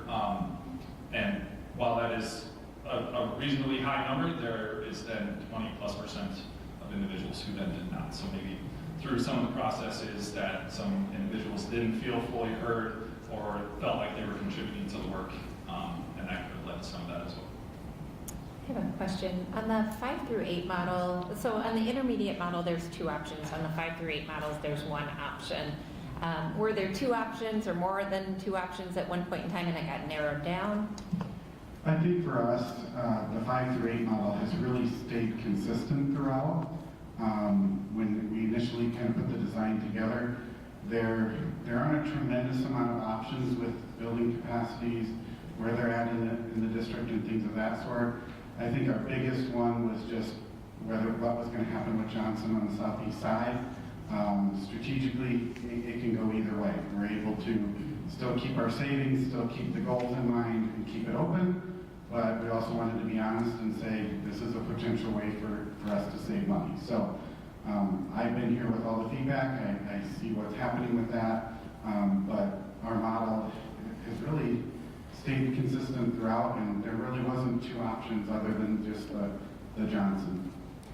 When you take a look at those schools, area 2 and 3 have, they've got 2 or 3 of like the big schools, and the only one that's in area 1 is Trailside. And so originally, I think at the first time we presented, we had Johnson as optional, and then we had changed it to being there because just looking at numbers. The other challenge, I'll say, probably as we've gone through this with all the models, has been looking at Wilson, because Wilson's capacity is so much smaller than the other middle level buildings. And so trying to make sure, how do you route kids through a feeder pattern, and whatever the feeder pattern is, while pulling in that smaller capacity of Wilson.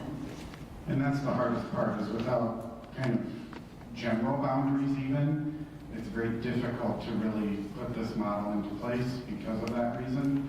And I think with all the models, whichever one we further investigate or we investigate multiple ones, the big thing first is going to be those boundaries, because none of the schools are going to look the same as what they do now.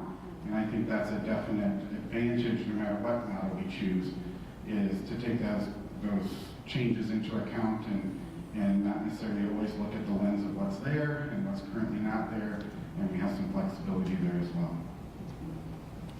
Thank you. And thank you for your time and commitment to this process. So, Other questions from the board? Yeah, and Eric, you kind of almost, I think, started to answer my question there.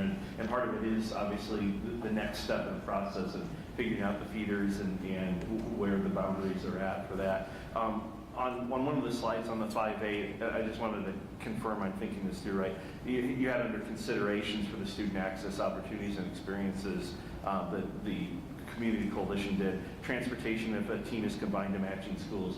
I know one of the things that you and I have talked about this as well in a meeting is that, you know, if the schools remain the same and the population remains the same, which we're not saying may happen, is how do you take care of some of these situations where we maybe don't have the equity right now in those buildings? Could you talk to that a little bit?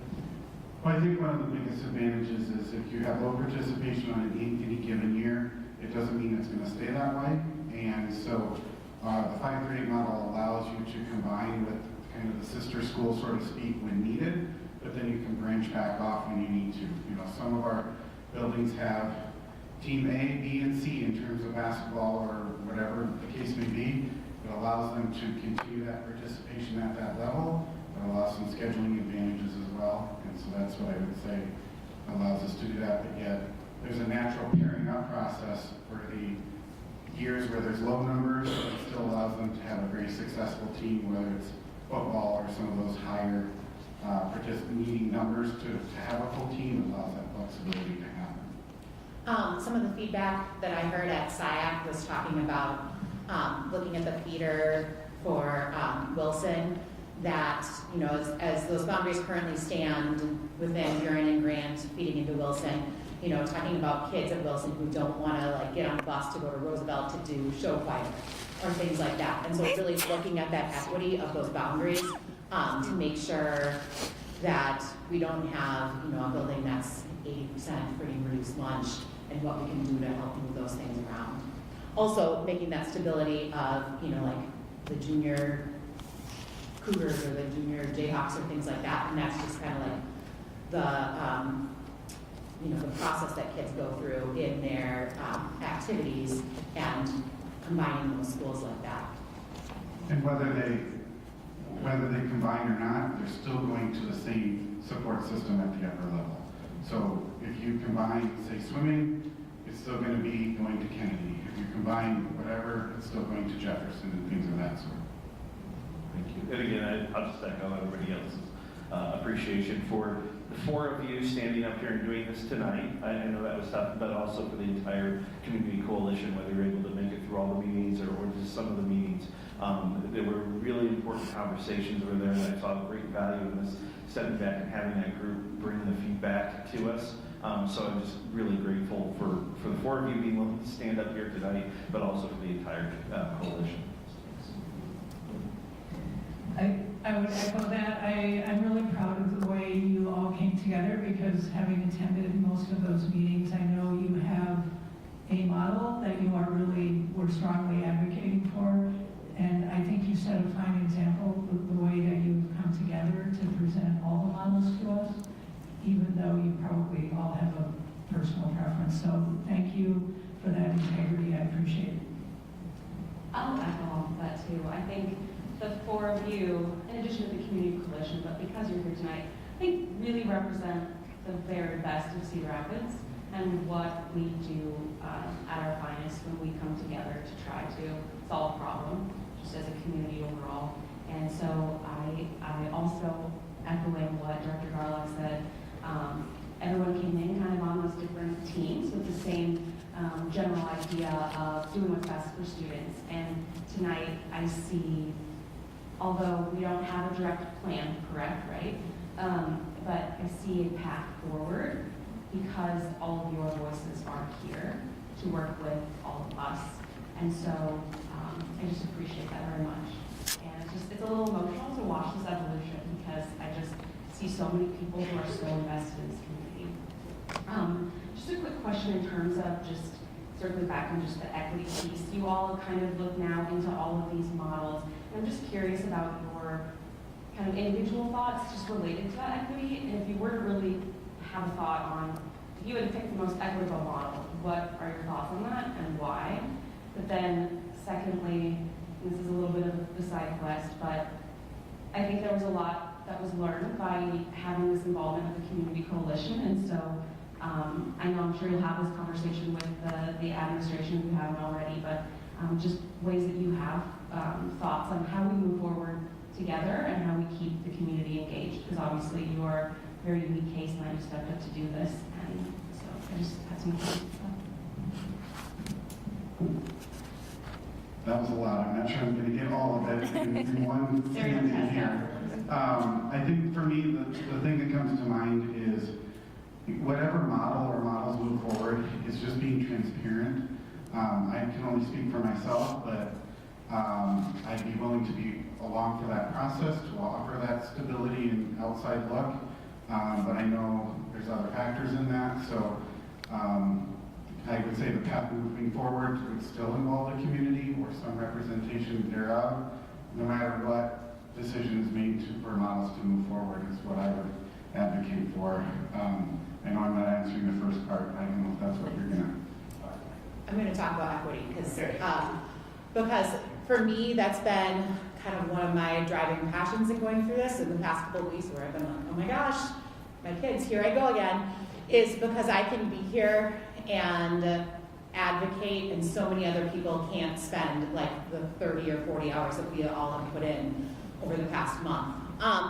So my personal biggest concerns with equity are transitions in kids moving buildings, that the research says that every building transition hurts both academics and behavior, attendance, all of that kind of stuff, access to the buildings, getting kids to buildings. And I think that, I've been on the facilities committees for a long time, so I know that we have to close buildings. And that's falling at the elementary level right now. So having kids at Trailside, we've watched our community, our elementary community, go through those transitions. And so when I look at those transitions of putting in a transition at the elementary level, granted that's only a one-time thing because as those elementary levels buildings change, but there's transitions there. And then we look at adding more transitions on top of more transitions. That's my biggest concern with equity. Most of the community coalition looks like us. We're not representing that black and brown community that Director Byers talked about. So as far as equity, it's the transitions piece that I would look at. I talked to Caleb at the end of the last community coalition meeting, and I said, if we could take one of those transitions out, I'd be like, okay, let's go with the 2 high schools. Because my concern, is just that if we go through all of this as a district right now, what is going to happen down the line, and I'm, worried about 5 to 7 years, are we going to be in a place where we have to look at the 2 high school model again? But then again, if political climates change and ESAs end or something like that, will we see an influx back in? So there's all of those different kinds of pieces added in. And I think my piece would be, is that as you look at the schools, really it's a different conversation almost at each grade level and each level of building. So at your high school level, it's going to serve the largest area. You're going to want those to be as balanced or as close as you can. But the reality is when it comes to elementary schools and the more granular they get, they're going to be a reflection of their smaller community. And so while you want the balance to be there, it's about equity, not necessarily equality. So then that means that the funding and the resources need to follow where the need is. And so I think that would be kind of my perspective, especially as you get down to the elementary level, recognizing it's a reflection of the community, and it doesn't necessarily need to reflect another community, but they need to be supported in that sense. My other point, I think, would be, and it kind of goes to the JSA conversation, is that I would probably push that, as our responsibility was to kind of propose models and vet them and kind of come up with pros and cons. I would argue that that's all that they are, is that they're models. They're not necessarily plans. So I think if there's an argument to keep a specific building, if it fits within a model, and we say we want to keep this building and this one needs to stay open, I think the flexibility needs to be there to swap schools in and out. And again, it would have to go through the viability checks and all of that. But really, I think what the focus should be on is the philosophy of the model. Like where we want the transitions, what are the groupings, and then if we determine that some buildings would be better fit later on, that I think is a second conversation, or maybe the next one. I will say that we all represent a different model up here. We all align with a different model, and that's something that we talked about in our meeting this weekend, was that we wanted to come to you with a clear objective where we didn't want to add our bias to the results. So although we, gave you everything that we could, we want to make sure that it is unbiased. And with that, you asked about getting the public involved, and I think that the short recap videos that you guys are doing after each event are amazing. And I've heard that from many people, that's what people are watching. They're not watching the 5 hours of board meetings. What? And so I think keep doing that, keep getting the word out. There was concern about families getting the surveys. As you can see in the survey results, that a majority of the survey comes from the Kennedy and Pierce families. I don't know, if taking those out would change anything though, or would change any of the percentages. But I think getting the word out to those families that this is how your voice is going to be heard, whether it's filling out the survey, whether it's showing up to the community coalition, or if it's coming and speaking in front of you at a board meeting like most 22 people did tonight. I think some of the community doesn't feel like what they would do would have their voice be heard. I think reassuring them that this is the way that you need to do it. For me, in terms of the equity piece, with the True Feeder program, it comes down to boundaries for me. I mean, wherever you put those boundaries is what you're going to get. With an intermediate model, within a specific building, if you condense the population in terms of one building serving 5 and 6, you're going to probably increase your equity a little bit because you have 3 buildings across the city to do that. But again, if you draw effective boundaries, the 5 through 8, we can accomplish that same thing. We can accomplish it in the 2 high school model. So I think no matter what we choose, as long as we're careful, that equity piece is going to come out in the feedback we're going to get and the proposals that we're going to talk about. So, Martin, just to speak quickly to your question or your point about removing the Kennedy and Pierce kind of families, I think, and somebody can step up and quote me on this, one of our board members did ask that question, and it ended up being separated out. Yeah. And so, Director Drzezinski here. But it, in my opinion, it looked very, you didn't see any stark changes. Right. If I'm speaking on behalf of anyone, I don't want to do that, but I'll let you. Yeah, I asked, just to be very clear, I did not ask because I didn't care what the Kennedy parents said, so please make that very well known. But it was a concern that was raised during the community coalition. Right. And my concern is we had worked to get this survey, we put it out there for a week, we got all this data back, and I didn't want it to not be valuable. And so the question I did ask back as through our board question process was, if you remove that data and looked at it, does it change significantly? And Adam can speak to this if he wants to, because I think he ended up having to do some of the work for me. But my quick look at it is that there was some variations here and there, but the main points were still basically the same with or without Kennedy data. Go ahead, Adam, fix that if you need to. No, I wouldn't give my paper to fix it, but it was right on mine. I think that the variations were, the trends were largely the same. The numbers were different. There's specific questions, we can answer those, but the trends were the same. I think I noticed, and you can correct me if I'm wrong, but I noticed that the 2 high school model, once we took out the Kennedy families, it was a little more favorable. And I think that speaks to the fact that a lot of people were taking the survey based on how it affected the buildings that would affect their kids. And I don't fault you for that. But I think something that's been mentioned, and I think that we want to maybe bring it back to is the model, yes, the building configuration and the closures and whatnot, you notice that changed, right? Like, I think it was Chad, our last speaker, said, hey, you took Taft off the table as going to Area 3. Yes, we did. I mean, anything, I think, Caleb, I was at the meeting when you originally put the 2 high school there, well, we could do Kennedy as a 7-9, we could do it as a 10-12. Like, whoa, the Gazette grabbed that and said, this is what's happening. And then people got really mad. And it was like, we're just putting ideas on the table. So I think that's hard because do we like a 2 high school model? I scoured the survey notes and someone said, hey, let's be sustainable. Like, if we want to be be sustainable, that might be our future, fiscally, you know. But do people like the idea of Kennedy closing? And I respected all the speakers we had tonight, the students that spoke to it. No, they don't like that. So again, going back to, can we focus on what model we think is best moving forward for our district, for our people, for the kids we have currently? I know I can speak to some people who get my husband went to Kennedy. He's like, what? No. And I was like, it's not about you. It's about our kids. It's about the kids that are there now. So let's focus on that. Bring it back to the model. We can talk about buildings later, if I'm right to say that. Well said.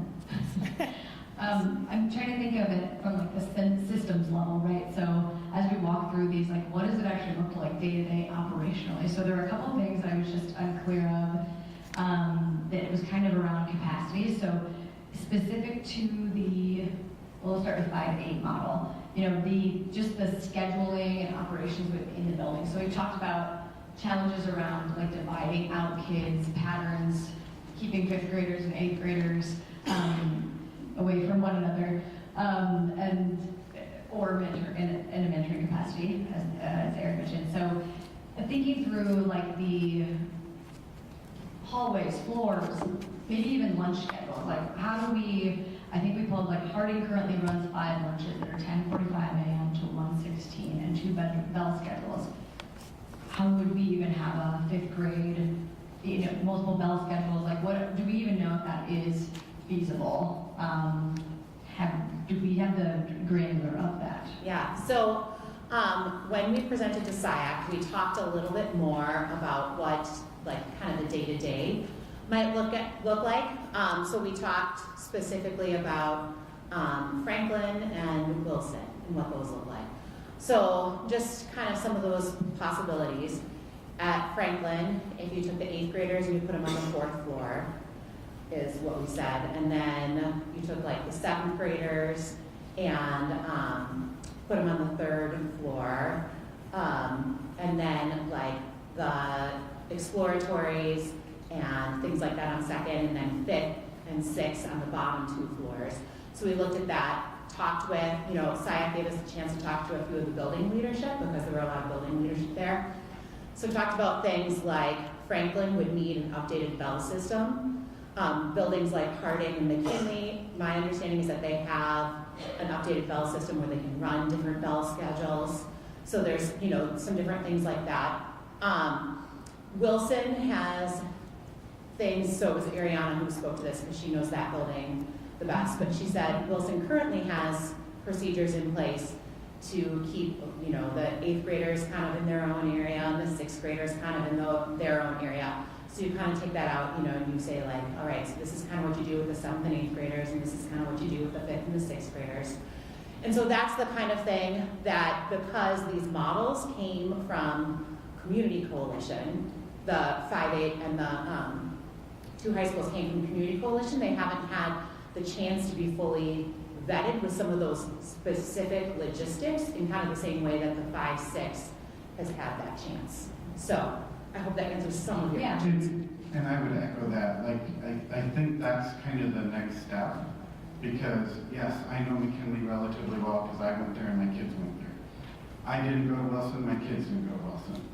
And we don't exactly have maps out there on the internet for obvious reasons and things of that sort. So we believe in all the models that they're all possible, and I think that's kind of the next step is whatever moves forward, those are going to be the things we really have to take a look at and see what our capabilities are and what logistics are to make that happen. I think just to put a bit on it, that would be part of the next step. We took the operational criteria off or out of the conversation for these various concerns, and we really wanted to focus the Community Coalition's feedback on those things they do well. And so when we think about building structure, how we're organizing kids, we want to make sure that the subject matter experts are at the table for that. And if it moves forward, we'll deal with it. I guess to make sure it moves forward, like I want to know if it is actually viable. You know, so even the 2 high schools, so I'll try this one out.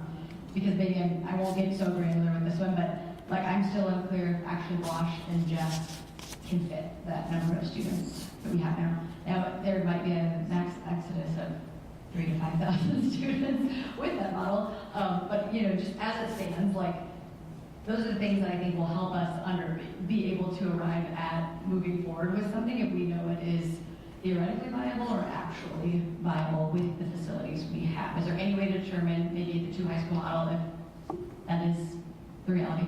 So regarding like the capacity question, that was one of the criteria that we had to prove essentially, is that we had to prove it was viable and had to fit capacity. So for the 2 high school model, we looked at the 10 through 12 enrollment across the entire district, divided it by 2, and then at that number, we were right at essentially capacity, or I think a little bit over for WASH with our current capacity. And then when you consider our alternative schooling, like Metro and our online schools and our online programming, that's where that number drops. So like with just the subtraction of Metro students, that put us underneath the capacity. Now, again, one of my goals was to try to maximize it. To one of the counterpoints is that it's pretty high. And then the other point with Jeff and Wash is that the new additions should be added in capacity. So there should be a little bit more room added to the top. But that was, as far as all of the models, that was something that we had to go through and prove. Now, the one thing it doesn't do is kind of go through the boundary lines to like, what does the design look like to fit that number of students? But when you look at it as a whole and cut it into, with the 2 high school model, it's the easiest way. It worked. Do we have additional board questions? We will have more opportunity for discussion here too. I'd like to thank you again. You really do represent collaboration and cooperation and learning, and we appreciate all the time that you put into that and coming to these meetings for very many hours at a time during flu season, by the way. So thank you so much for being here, and thank you for the presentation tonight.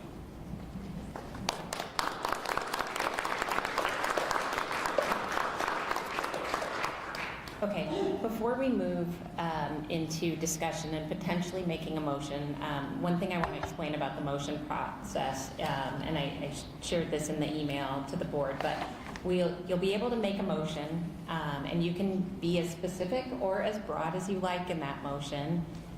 We'll ask for a second. If it gains a second, we will move to a vote.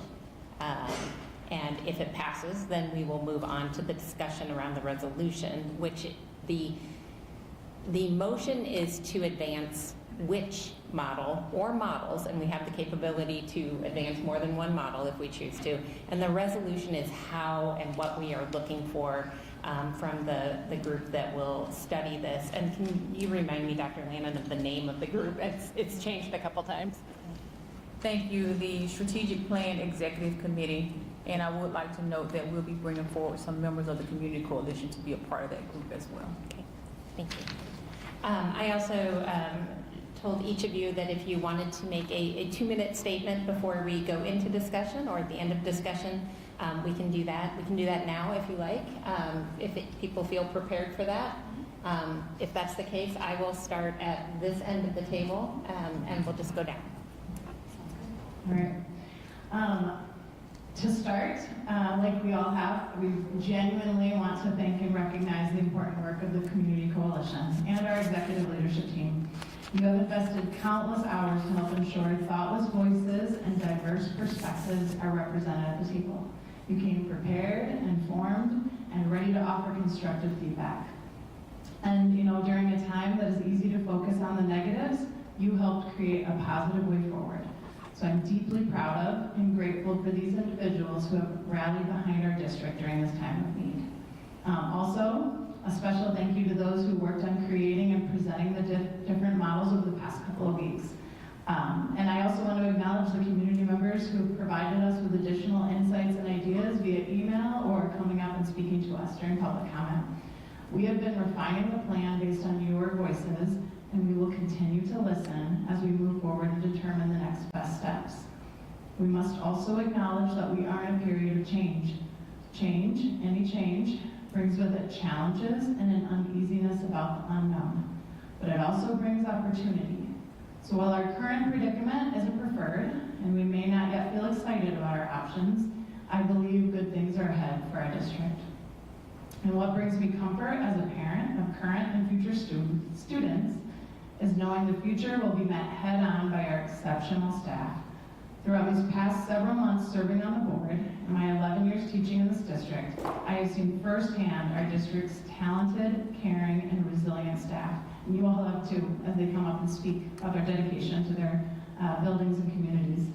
I also appreciated a reminder Storm Ziegler sent us, he said I could talk about it, that our district has navigated significant change throughout its history. When Kennedy was opened, whoa, that was a hard time. Jeff families, Wash families, they didn't want to go to the new school.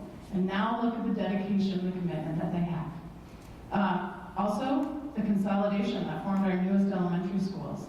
Change has often been difficult at first, as it usually is. But over time, we find a new normal. We found commitment and community in that new normal. And so as we move forward, we are committed to learning from past decisions, recognizing that our community is in a different place today, and acting as responsible financial stewards. And above all, we aim to be thoughtful facilitators of positive change, always keeping the entire district in mind as we move forward. So thank you again for engaging in this process, having grace and flexibility as you support us in these decisions. Thank you so much. I echo all of the sentiment that Laura just shared with you. There are a lot of people in this room who have done a lot of work to get us to this point, and every voice has been appreciated. We all know sitting up here that change is hard, and especially when we're talking about our schools that take care of our children, it can be very unsettling, and I hope that you all know that we feel that up here. We feel the emotion in your voice as you come and speak to us or send us emails. I have been around long enough to remember the last time we went through a big transition like this when we went to the middle school model and brought the 9th graders into high school because the high schools were not full. So the answer to that was to move the 9th graders up. And yes, it was a process, and yes, it took a lot of communication, but you know, we lived through it, and as Laura said, we have all prospered, and everyone seems to be very settled into that pattern. Just a couple things as we consider which model we want to bring forward, or models. A few things that are top of mind for me as we make that decision. Preschool access, this board has always been very strongly supportive of a strong preschool program, and I don't want to see that diminished in any way. So whatever we do, we have to make sure we're maintaining or expanding our preschool. And the other thing is that in all of these surveys and all the work that's been done, we have staff who have put a lot of time and energy into this, not only the executive leadership team, but staff in our buildings who have provided us with very important input during public comment or from the emails we've gotten. And I want to respect those voices. And I think our surveys are sort of pointing us in one direction. I think we're going to talk more about JSA. I think that is a topic that we need to have an extensive conversation around. Equity has been mentioned, and then the other thing that I want that is top of mind for me are just the renovation costs. As we move, in whichever model we move to, what costs are associated with that? Yes, we're going to save money if we close buildings, but what are the additional costs to replace the tiny toilets or create a playground? So those are the things that are top of mind for me. Thank you. Director Drzezinski. Yeah, thank you. Just quickly echo some of the thoughts you've already heard. I really do appreciate the input. The speakers that have been here tonight, the speakers that have been here the last few meetings, really do appreciate that. The Community Coalition, that we unleashed you to put everything, did you say get all the Legos out? Is that what you said, Adam? That was a great way to say it. It was just so cool to see the energy in the room that night, and it got tougher. There's no doubt. The mood changes. We knew we were getting towards the end of throwing things on the wall and seeing what stuck, and had to figure out what those things were and move forward. This work got tougher, but I appreciate all the work on that. To the staff in all of our buildings and the input you provided, thank you. Parents, thank you as well. Community members who just care about our schools that have reached out, appreciate that as well. There are a number of individuals on the staff, and some of them sitting at this table or this table over here, that I know have worked extra hours, done extra work, put up with the board asking questions, things like that. And so thank you as well for your dedication and extra work. And for anybody who sent an email. We had emails that gave us an opinion, gave us input. Almost all of them started with, I want to appreciate the difficulty of the decision you're making. When Mrs. Alder got up tonight and talked about Cleveland, that's my school. That's where I went to school. I still got a kid there. So this is personal, and it impacts all of us, and I recognize that. I would do anything I could to snap my fingers and make it go away. We can't do that. And if there were an easy solution, I promise you, I'd be headed that direction. I mean, the cuts we made were an effort to try to reduce that impact and to reduce what we needed to do here and to protect teachers and make sure they're in the classrooms teaching their kids. And so we're doing what we can there, I promise you that. I have come to love Johnson during this time, just an amazing school. And if you have a thought about Johnson and it's not 100% positive, erase it and start over. It's a great school, so I'd be supportive of the conversation on that. The 2 high school model, I have great appreciation for the group that brought that forward. And I had a few people reach out to me one way or another and say, why would you even bring that up? And I said, well, that came up because people were looking at ways to save elementary schools. They wanted to save more elementary schools. They wanted to look at other options that would save money as well. And it was important that it was on the table. It was a viable option. And while it is not well voted upon in the survey, and that's okay, right? It's important that we have that conversation, and I'm glad it came up so that we could talk about it. And I'll be very clear. I sit here, and the thing I worry about most, stability, is what keeps coming to my mind. How do we build stability so we don't go back and do this again? I don't want to do this again. And so building stability and having that model out there as an option is important. It also reminds us if we don't fix the other things we need to fix and advocate for our schools and advocate for proper funding of our public schools, that may be where we have to go. And I don't say that as a threat or anything. I just want to realize that's out there and that's real. And so again, I appreciate the work that was done on that. I appreciate the 5-8 team and the work that they've done, and there's a lot of passion behind it. It eliminates a transition. And I think that's great. It maintains the options of having all of our middle schools available to be middle schools as we start to grow again as a district. I got questions around bell schedules. I've got questions around, getting kids to activities if they're someplace else. But again, there's a lot of solid things there. In the intermediate model, I recognize the support that's there for it as well. When you bring a larger group of students together in the same grade, that you can do more with your activities and have more opportunities there. It's another transition, though. Got questions about start times and how you work that if you've got a kid at an intermediate school and or at one of the intermediate schools and the other intermediate school. To me, this really comes down to boundaries, and I think I've heard this kind of already. We really need to see what those look like.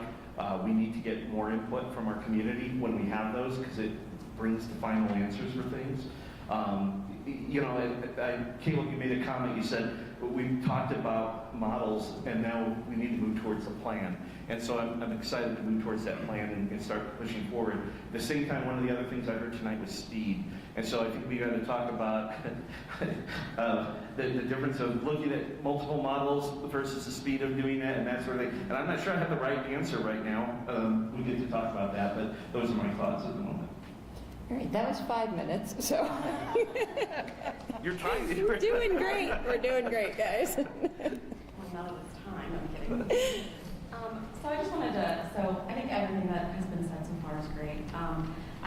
One of the things that I've sort of been thinking about is just tradition. And I think that one of the things that our school district has that others do not, maybe some of the newer ones, some of the newer charters, etc., they don't have the stories. They don't have the history. They don't have the tradition that this school district has, that rich tradition of excellence. Mrs. Allred, Conrad, when you spoke, I I'm not going to cry. I'm not going to cry. He already did. They already have to do it for me. Yeah, I just wanted to say, so you had said something that I had highlighted, and it's every day it's up to us to bring new routes to new schools, whether they're existing already or something that we get to rebuild and reform. And if you just bring that in such a positive way, that we're creating new opportunities, we're establishing new routes, and we get to create something different and better with that tradition on our backs. And so I just really appreciated that. And somebody already mentioned this, just the input from the education leadership team and from the administration that have been in education for a very long time, for giving us their feedback and their thoughts. And it's so warranted and something that we really need to heavily consider when we start to see these trends. I also, one of the things we've done a pretty good job of talking about tonight is just equity, I think, and just making sure that that's front and center. And I think now I understand that this board is in alignment on that. It's just based off of how everyone has been talking about it. And I think I would be remiss to also say, keeping schools or Johnson, STEAM Academy on the table is still incredibly important. And I think it is a testament to how the direction that we're heading with pathways and all of that thought is really getting us to a place where it's creating a district that's very unique. And so to shut the door on that and shut the door on the community, in my opinion, says we're heading in the wrong direction and the pathways program isn't what we want. And so I just think that it's something that we should consider maintaining, and that all models moving forward should have that into consideration. I do just want to say thank you to everyone, all of the emails, the survey responses. I have this thing, and I know Director Tumitsy's going to roll his eyes at me, but I have this thing where if I haven't responded to your email, it is still marked unread. So I have this massive just unread list, and so if I haven't responded yet, I will. It may be incredibly delayed, but I did read your comment. I just want you to know that. So thank you all so much. All right, I'm going to read a quick excerpt from a book titled Poverty by America by Matthew Desmond. As people accumulate more money, they become less dependent on public goods and in turn, less interested in supporting them. As public housing, public education, and public transportation become poorer, they become increasingly and then almost exclusively used for the poor themselves.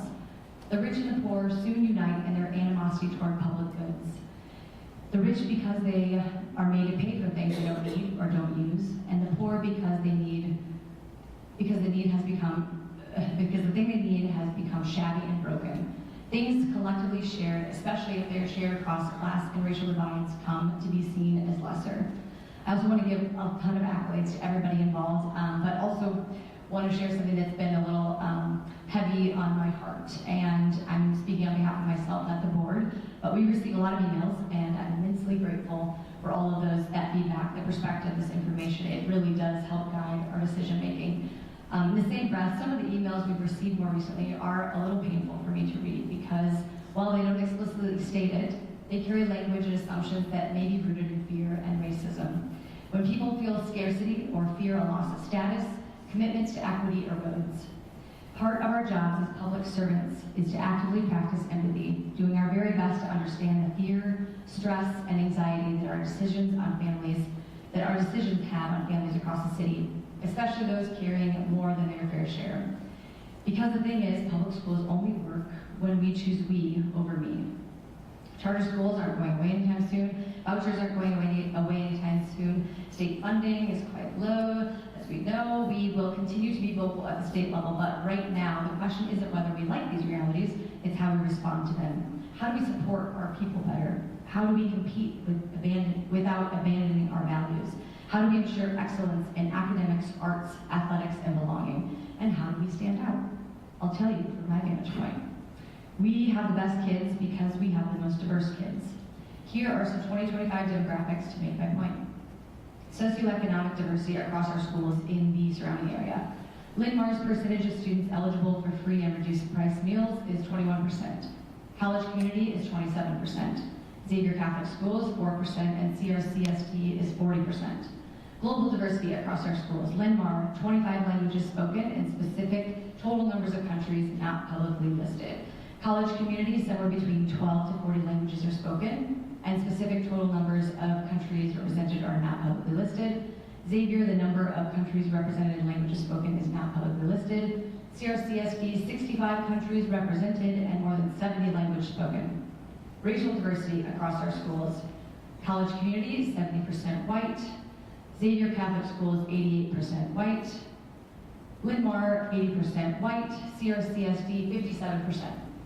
As the 2020 census and recent 2023 estimates, the U.S. population is approximately what percentage white, not Hispanic? 57%, the exact same as CRCSD. We are different, and that difference is a strength. Students who grow up in schools that reflect the full fabric of our community adapt better, develop emotional intelligence sooner, and carry less fear into unfamiliar spaces. That is not theoretical. I've experienced it firsthand, and now I see it in my own kids. There is nowhere else I would choose to send my kids because the empathy and perspective they gain here matters just as much as test scores. When the ground feels unsteady, people hunker down. We protect what's ours. We focus on what we might lose instead of what we could build together. But in this moment, like it or not, we are all connected to one another. The arrangements that we've inherited at CRCSD were made by people, and they can be remade by people, by all of us. We have the opportunity to right some of those wrongs when it comes to inequities in staffing, offerings, and SES levels at schools. And we don't have to get everything right tonight, but no matter where we land this evening, let's move forward choosing we instead of me. Thank you. Do I only get 2 minutes, or do I get more? I have lost all control. I still appreciate you, President. You guys would all fail at public comment. That's all I'm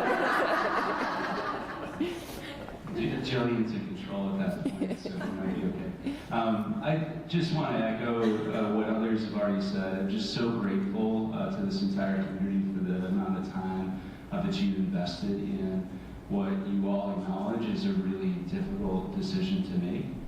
When we look at the 3 plans, it's really difficult to just try to figure out how to narrow it down, because if you're only going to make a fiscal decision, it seemed clear to me that the 2 high school model is probably the best, but it also seems very clear to me that the community is definitely not ready to have that conversation. And I hope we never have to have that conversation, because I agree with the speaker earlier today. I don't think it's dark yet. I think there's an opportunity for us to turn this tide, to actually grow enrollment in this district, and I'd love to see us work together to do just that. When I look at the 5 to 8 model, I understand that what we're trying to do is reduce transitions, and that is part of the reason why that decision becomes maybe the best. I think we have conversations about capacity and how big those class sizes are, but I heard loud and clear the opportunity for 8th graders to mentor underclassmen is something I think we should be doing already, and I know we are in parts of our district, to really standardize that, to make sure that we are not losing that if we don't choose the 5 to 8 model. I think that I've heard a lot from the community that we're just going to end up at the intermediate model, so what's the point in all this conversation? I would say the point of the conversation is it's very clear that a lot of people have been to the table and have had this conversation, and there are challenges with it as well. I'm excited about the feeder model. That's what's consistent throughout all of this. I do want to acknowledge I am a true Southeast Sider. I came here to go to Co. I've never left the Southeast side. I appreciate the fact that every slide I looked at today did not have an asterisk next to Johnson, which it did in the past. So I certainly hope that we stop having a conversation about closing Johnson and truly celebrate it for what I know that it is. A few speakers earlier today, I definitely had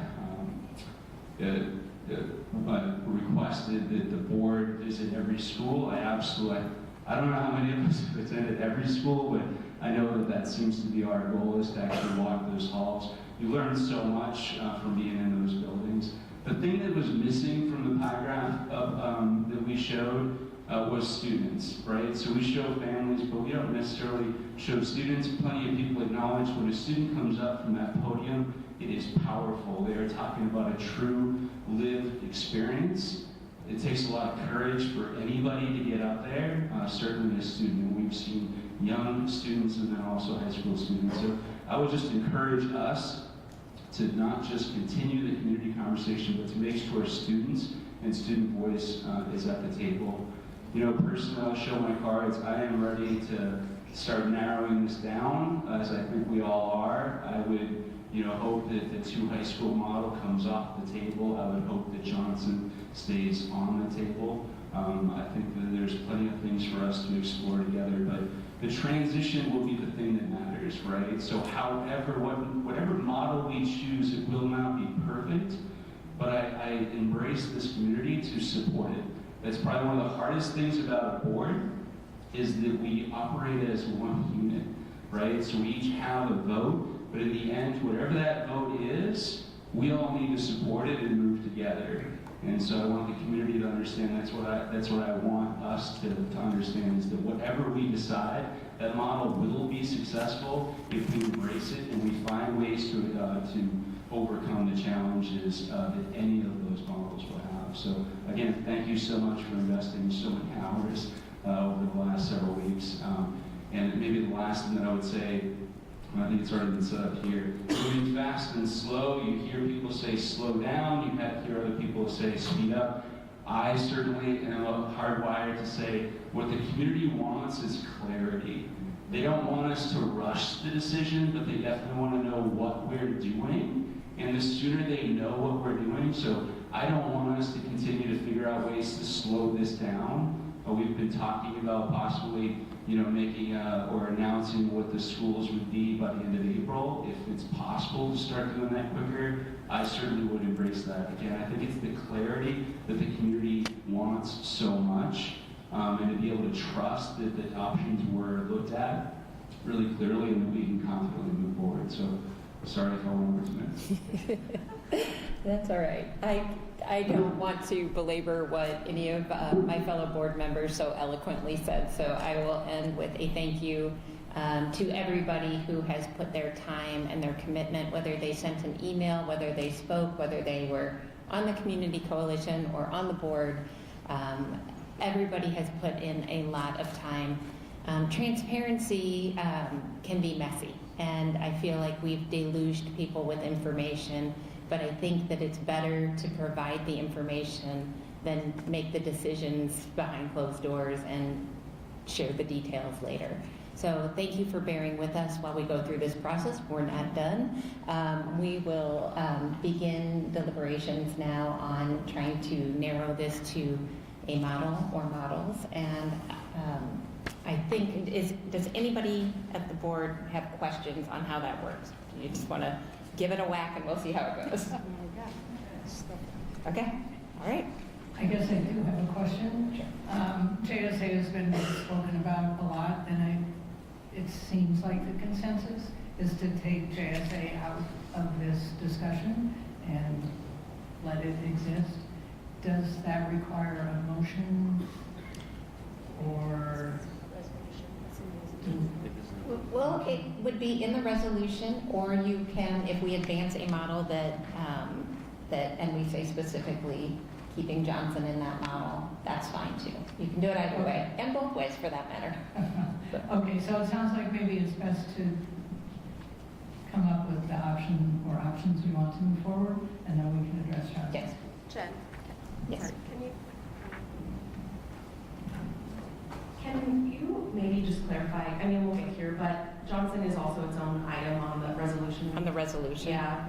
Let me get over there. And so maybe that's where that. What number? Oh, Johnson STEAM Academy. Or you get more Okay. specific. So the resolution will be the second part of this tonight, but the number 4 on the resolution says Johnson STEAM Academy JSA review as part of the school redesign analysis, the district shall A, review Johnson STEAM Academy to ensure Area 1 has adequate capacity to serve all resident students, and B, investigate opportunities to support Johnson STEAM Academy as a school choice option following the conclusion of the Magnet Schools Assistant Program, MSAP, grant at the end of the 2028 years. Now, that does not specifically say keep Johnson open. It says investigate that and review it. So if you want to make that direction, then you have that option to make that direction.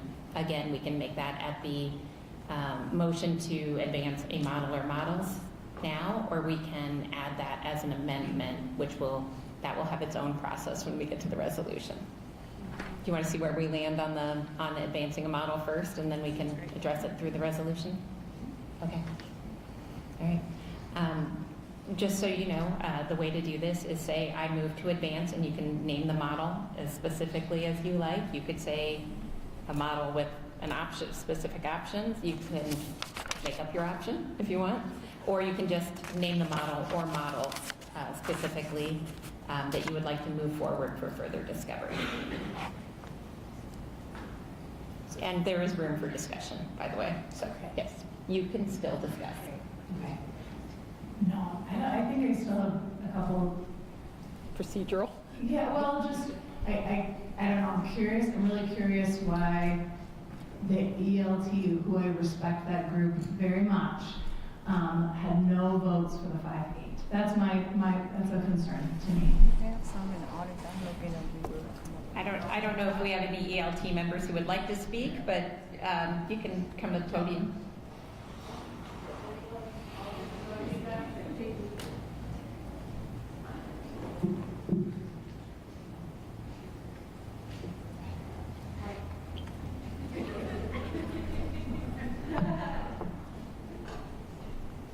I'm just going to speak for me as my perspective from the principal. Could you please make sure you say your name? Thank you. All right. That'd be early. I'm going to speak from an elementary perspective. I did teach at a 5-6 building. I understand that perspective as well. Behavior focused, so I have a lot of special ed experience. As a principal, I do not want to be a principal of a 5-8 building, and I think that was the consensus of a lot of us. We're just putting that out there. Our buildings aren't built that way. I also have a lot of objections with things, with the model itself. I'm just going to put this out there. It still has 6 technically middle schools. 6, 7, 8. There are a lot of issues with that. There might not be a soccer team at this school, so they have to be bused to this school. There's still a lot of problems. We're not saving staffing with coaching stipends. There's a lot of things at that middle school that I don't feel that I could support at this point. So that's my perspective. I think the middle school principal's perspective is very important as well. Hi, I'm Jessica Johnson. I'm principal at Hardy Middle School. I think when I talked to my colleagues, when we came together and started looking at the different models, it was tasked of how we could do this to make a sustainable model and still have cost savings. And that's where we really started embracing the intermediate model and thinking of how the opportunities that gave us, along with the cost savings of combining our schools. There's a lot of inequity right now with the sizes of our middle schools and how the resources are spread out among those 6 schools. So looking at the 5-8 model, where it does give us the advantage of not having the transitions, the cost savings piece of that we were really tasked to do, I didn't see that. I saw it hard to be able to keep it equitable with all 6 again.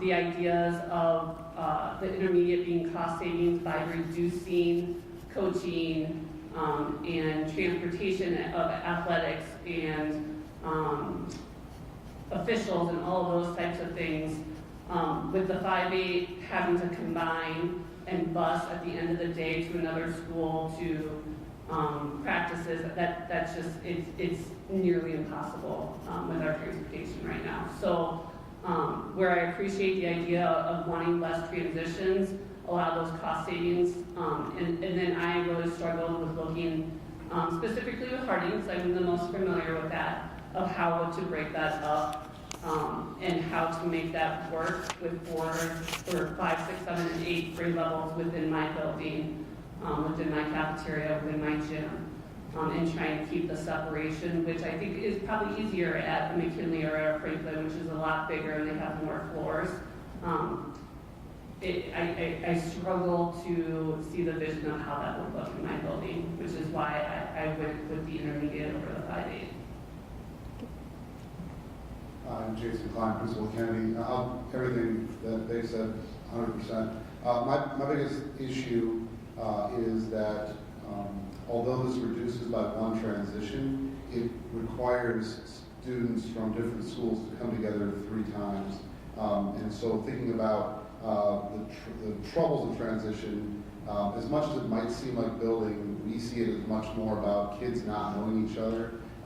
And that's why I fell for the intermediate model, because it's one transition into a group, and then that group sticks together for 8 years or 7 years. So to me, that is the biggest advantage of the intermediate versus the 5-8, along with I think the access to sports and arts that we would get from that model. I'm Jenny K. Hampton, the principal of Johnson Senior Academy, and in those conversations at the ELT in regards to the intermediate model and versus the 5-8 model, one of the things that we talked about, like Jason just mentioned, that the students would be traveling in a cohort together. And when we look at this research behind the less transitions or things, one of the things that they brought up in many of the things that I read was that that we need to make sure that we're paying special attention during those transitions. There's lots of research behind middle school and that age group with successful middle school years, what that leads to in dropout and dropout prevention. And so that wasn't really a topic of discussion, but that is just what some of the research has been, that I've read has said. Also, when looking at this, when I at one time was a 5-8 principal, and I was basically having to run 2 buildings in one. Yes, we can have all the fancy bell systems, but that doesn't stop the fact that that's what's happening in the building. Director Byers mentioned, like getting down to the granule, that word, level, thank you, sleep. Those are the things when you're looking at scheduling specials would be really difficult. You have one gym, and then you would have to figure that out with the different grade levels. The coaching, the instructional coaches, all of those pieces, that is just really hard to manage. And I'm not saying that's not able to be done. I'm just saying that that would be really hard. Like Director Taminsky just said, if we go with something, we need to be behind it. And I don't think that there's anyone here that wouldn't do the work, but I just know that the ELT really talked about it. And this group of colleagues want to do what's best for kids. And when it came down to it, we felt that that was really the best option. Thank you. Thank you. Do you have? Yep, Can I absolutely. make a motion? Are we What? ready for that? You can make a motion if you like. Okay. So I am confidently and enthusiastically want to make a motion to advance the intermediate model, options 1 and 2, for further discovery. I just want to fully recognize that no decision is an easy one, and I want to acknowledge that though we're not all going to agree on everything, I do want to say that it is imperative and important that despite not agreeing on some things, all of our voices should be acknowledged in the outcome. And I would hope that with the conversations that we've been having for me, in just my opinion, the way I'm thinking about this, I feel like the majority of concerns are addressed through that intermediate model. I think the big focus being on those transitions, and I guess, I don't know if this goes into the motion or not, but just with the caveat that it would be in writing somewhere, like a very clear transition process that would be focused. And so let's go back to the motion. Sorry. Let's go back to the motion. So we'll state the motion, we'll have a second, then we'll have an opportunity for discussion. Great. Okay, so please just state your motion. I can do that. Yes. So I'm going to advance the intermediate model options 1 and 2 forward for further discovery. Do I have a second? I second that motion. Do we have any discussion? I am in favor of this model for many reasons. I covered the things that are top of mind a little earlier, but I think most importantly for me, all other things being equal, with the our staff, both the ELT and our building staff, have strongly supported that model. And I just think it's really critical that we listen to the professionals that we are paying to teach our students. They are the educational experts, and if they feel this is the best model, then I think that's what we need to move forward.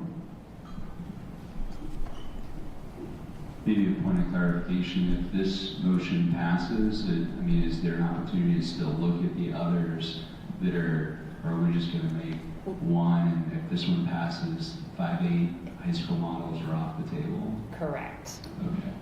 With that, is there any elements of the 5-8 or 2 high school model that we can, without Bush passing a motion, but there were some good tidbits in there, so I think that's just worth considering as we... So I'd say those would belong potentially in the resolution. Yep. Okay, and I'm right there with you, Ashley. I think one of the things I was curious about is if we advance a model tonight, are there certain checkpoints that we have, if things are going as planned, if it's mapping out, if something's, and are there ways for our educators to funnel questions as we're going through these phases that are more direct so we can just have those considerations? Yes. Yes, that can happen.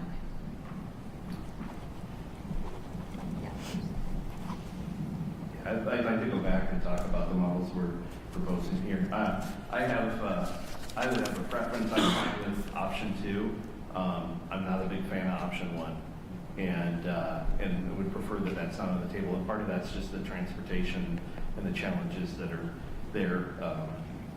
I understand, and we heard tonight, and I understand exactly the concerns with Viola Gibson and how that's built and using that. Although it's still, at a 5-6 would still act, as I understand, more as an elementary school than a middle school. And so I think those things can be overcome. I heard a lot of concern about using Roosevelt for Area 3. And again, I mean, maybe this is a point of clarification. I struggle. I know we want to stay open to the best possible solution here. At the same time, there are individuals, we've heard from a lot of them here tonight and at other times in our email, that have been going through talking about like the stages of grief, right? And so if this group comes back and they come with something completely different, I absolutely want to listen because I think it's important. But I'm also a little concerned that we do maybe not a 180, but at least a 90-degree turn on our community, and then I think that's going to require additional input, feedback. I will just be honest with you. My preference would be to leave 2 different models on the table rather than one model with 2 options, because I think we can look at all of the options no matter what. So I mean, I guess it would be an amendment, but I would prefer that we look at the 5-8 model and the option 2. I understand exactly what we heard from our principals and the leadership team, but I also feel like until we see how the feeders and the boundaries play out, and I've asked, talked about this a lot, the transportation plan has always been a key piece for me, and I want to make sure that we're not picking a model in advance that's going to add cost in that's minimizing the financial value. So this is my input.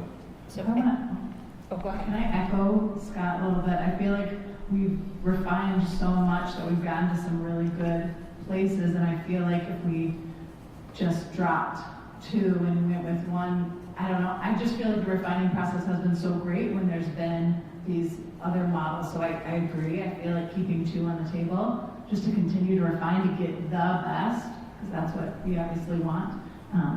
So that's, and I do agree. I think I would go with option 2 as well for the intermediate model. Can I just to clarify a little bit, I think on what my thought process behind this too is, I think it's important to keep our options on the table. It's also important to start limiting those options. And so for me, I know it's option 1 and 2 here. For me, it feels uncomfortable to say let's look at the intermediate model of this option specifically. I think because we don't have those boundaries or any of those things yet, it's way too premature to say something like that. But I also think keeping those schools open within a model allows us to really like hone in and key in on an equity piece and those boundaries and really figuring out things like transportation. And it's just, and again, I'm also inclined, I hear conversations from families, but then it's our staff as well who are so adamantly supporting this, and it feels like that place where there is some strong commonality amongst lots of people. Look at the survey results, we look at what staff says, we look at what community members are saying, and I really think it would be remiss for us not to give that a little extra weight. Again, I'm open to options. That's just my perspective on this, and I just wanted to add that. Just, I don't know. Would it be possible to study the intermediate model and maybe not specify a particular option? Because as we move this forward we've got some folks in the community coalition who will be in the next group to review this. You know, there might be ways to make the intermediate model work that are not these two options specifically. I don't want to muddy the waters here, but... Oh, we're muddy. It's all right. Okay. So I want to throw out some options here for you. We could vote, and it could pass or not pass, and that's one option. We could table that and introduce a new motion.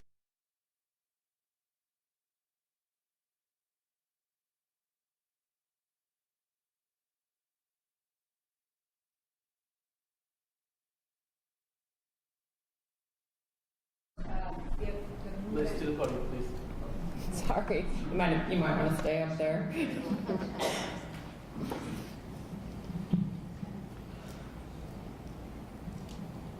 The individual who made the motion also has the right to withdraw.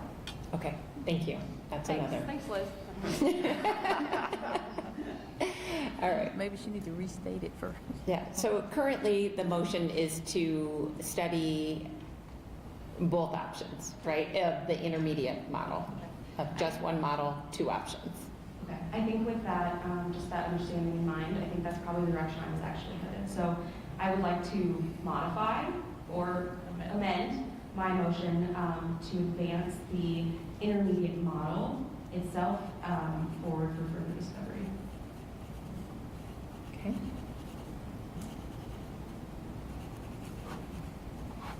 Keeping equity and some of the things we talked about at the top of the Okay.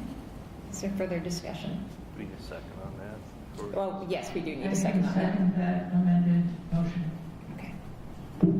I guess I still have the tons of respect for the principals that spoke in the ELT, for sure.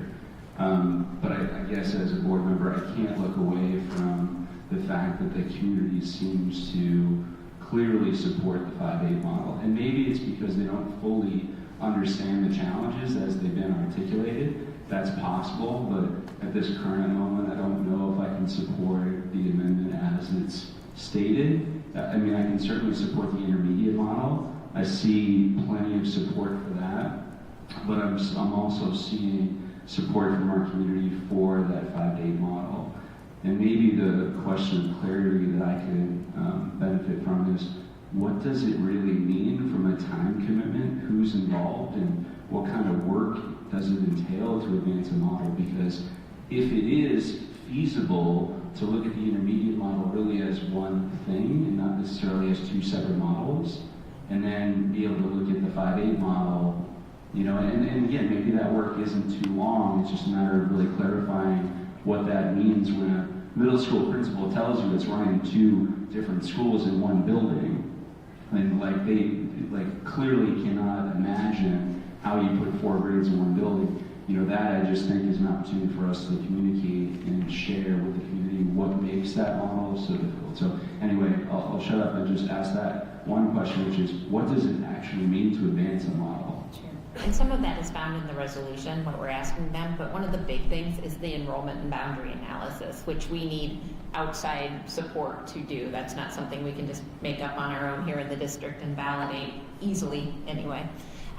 So that will be part of it, is advancing that. Advancing any model or models will result in some potential drafts of boundary changes and the analysis that goes with that and the enrollment piece of that. So that is a big part of what will be studied whatever we advance as a board. Another part of that I'm curious about is how we're shaking up our staff, right? So there's been a lot of conversation around like human-centered approach. We want to keep our people at the center. So curious, like, we don't need to know how staff placement decisions are made right now, but I think that reshuffling will really matter depending on how many teachers we need in certain schools. And I bring that up specifically because I'm nervous about a potential like layoff rehire cycle with numbers in buildings. And I think we're at a pretty pivotal time right now based on past decisions we've made. Bringing this theme up again, but we're locking in on a model and we're not really sure what staff we're going to need. I would hate to be touting that we're investing in fine arts and we're doing all of putting our time, energy, and resources in that just to lay off fine arts individuals at certain schools based on the model that we passed and then have to rehire them to fit the new model that we choose. Am I drawing everyone? We're not passing a model tonight. Well, I guess because of the timeline of those, where giving teacher notice, that happens like in a month. So I'm curious because we're here, how that all plays together, and if there's a potential, not the entire, I think it was like 2.8 million, but is there a way that we can, put it under the microscope in some way, a bit further, just so that we know that matches up and we're not sacrificing our people. And that will definitely be the work in the next phase here. We'll be putting things under the microscope. And I don't know what that report out will look like to the board at this point in time, but that's where those questions get answered. Okay. I know we just have a very short timeline around that specific, the staffing piece. So I'm just, are there levels of certain things that we're exploring to models and the time commitment?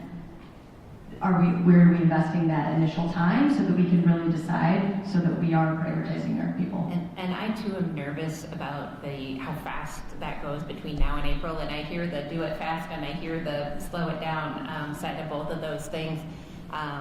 This is a lot of work, and if we send 2 models over, specifically if we're not narrowing down to an option within one of them, and then sending, like for instance, either option 1 or 2, and then the 5 through 8, then we're really asking for a ton of work from that committee. So that could extend that process out a little bit longer too. Okay. Then maybe I'm also wondering if there's any way to remain status quo in some areas so that we don't lose our people this year as we are making major changes and we don't know how the shuffle will work out. Is there a further conversation around that? I'm just tossing out there because it seems like it's pretty pertinent to our plans moving forward. I don't know the answer to that. We did pass the budget reductions at a prior meeting, and we are building budget based on that. But again, as we go through this process with attrition and everything else, I don't know that we'll be in a fire and rehire pattern just based on this year. But I don't have validation for you on that. I want to bring us back to the motion here. So right now, the motion is currently to advance the intermediate model, either option, or just the intermediate model, basically. We did have a second for that. We can continue discussion, we can call the vote, or we can call the question. Because, and again, if in case anybody came tonight thinking we already had the decision made, we purposely have done this, and this is part of the transparency. But again, I also know this board will come together behind what's there. Because the conversation has come up, can I make an amendment to be voted upon at this point? You may make an amendment. Okay. I believe so. But I don't know. A motion to amend. A motion. Okay. So I would make a motion to amend to look at the intermediate model and the 5-8 model. No specific options on intermediate. Well, I'm struggling with that, to be completely honest, on the second, because I think I would lean towards that. And again, I think if somebody's going to come back and say, we can't do this by April, that makes a difference to me on that. I think, Scott, to the point about the option 1 or option 2, I'm kind of like, you know what, I think we maybe blow this up and start over. Like, what are our best buildings to be used at? So I think this was a placeholder, personally, and I would like to see this, if this is like, okay, we're doing it, like, we're committed, we're gonna look into that, like, we're gonna do the intermediate model. I think that area maybe needs to start from scratch, because I think we need to look more critically at our options for buildings and like what would the iterations we would need at a 5-6, what would we absolutely need. I think we just said, hey, the capacity fits, let's swap them right there. Like, I think we blow it up. So that's my opinion. So the original motion was to advance only the intermediate model, which was seconded. The amendment was to add the 5 through 8, and it had a second in Director Tominski. Do we have further discussion on that? Can we get a better understanding of what does this mean from a workload perspective? Because I think that's really going to be helpful for us. I can speak to that. And I would invite Chad and Adam up too if they want to talk about it, because right now we're in that process of gathering all the information, and I have had some conversations with RSP in regards to supporting us with the boundaries. And I do want to note that this entire process that we've been using internal staff. So we've not been outsourcing other people. So on top of doing this entire process and everything else. So I just want to note that as a consideration. And then I'm also looking at the amendment, which gives a lot of key information. And I think you have it in front of you, that we will have to do that twice. So just taking that into consideration, and not to mention for each of the models, we're also talking about different feeder patterns and boundaries.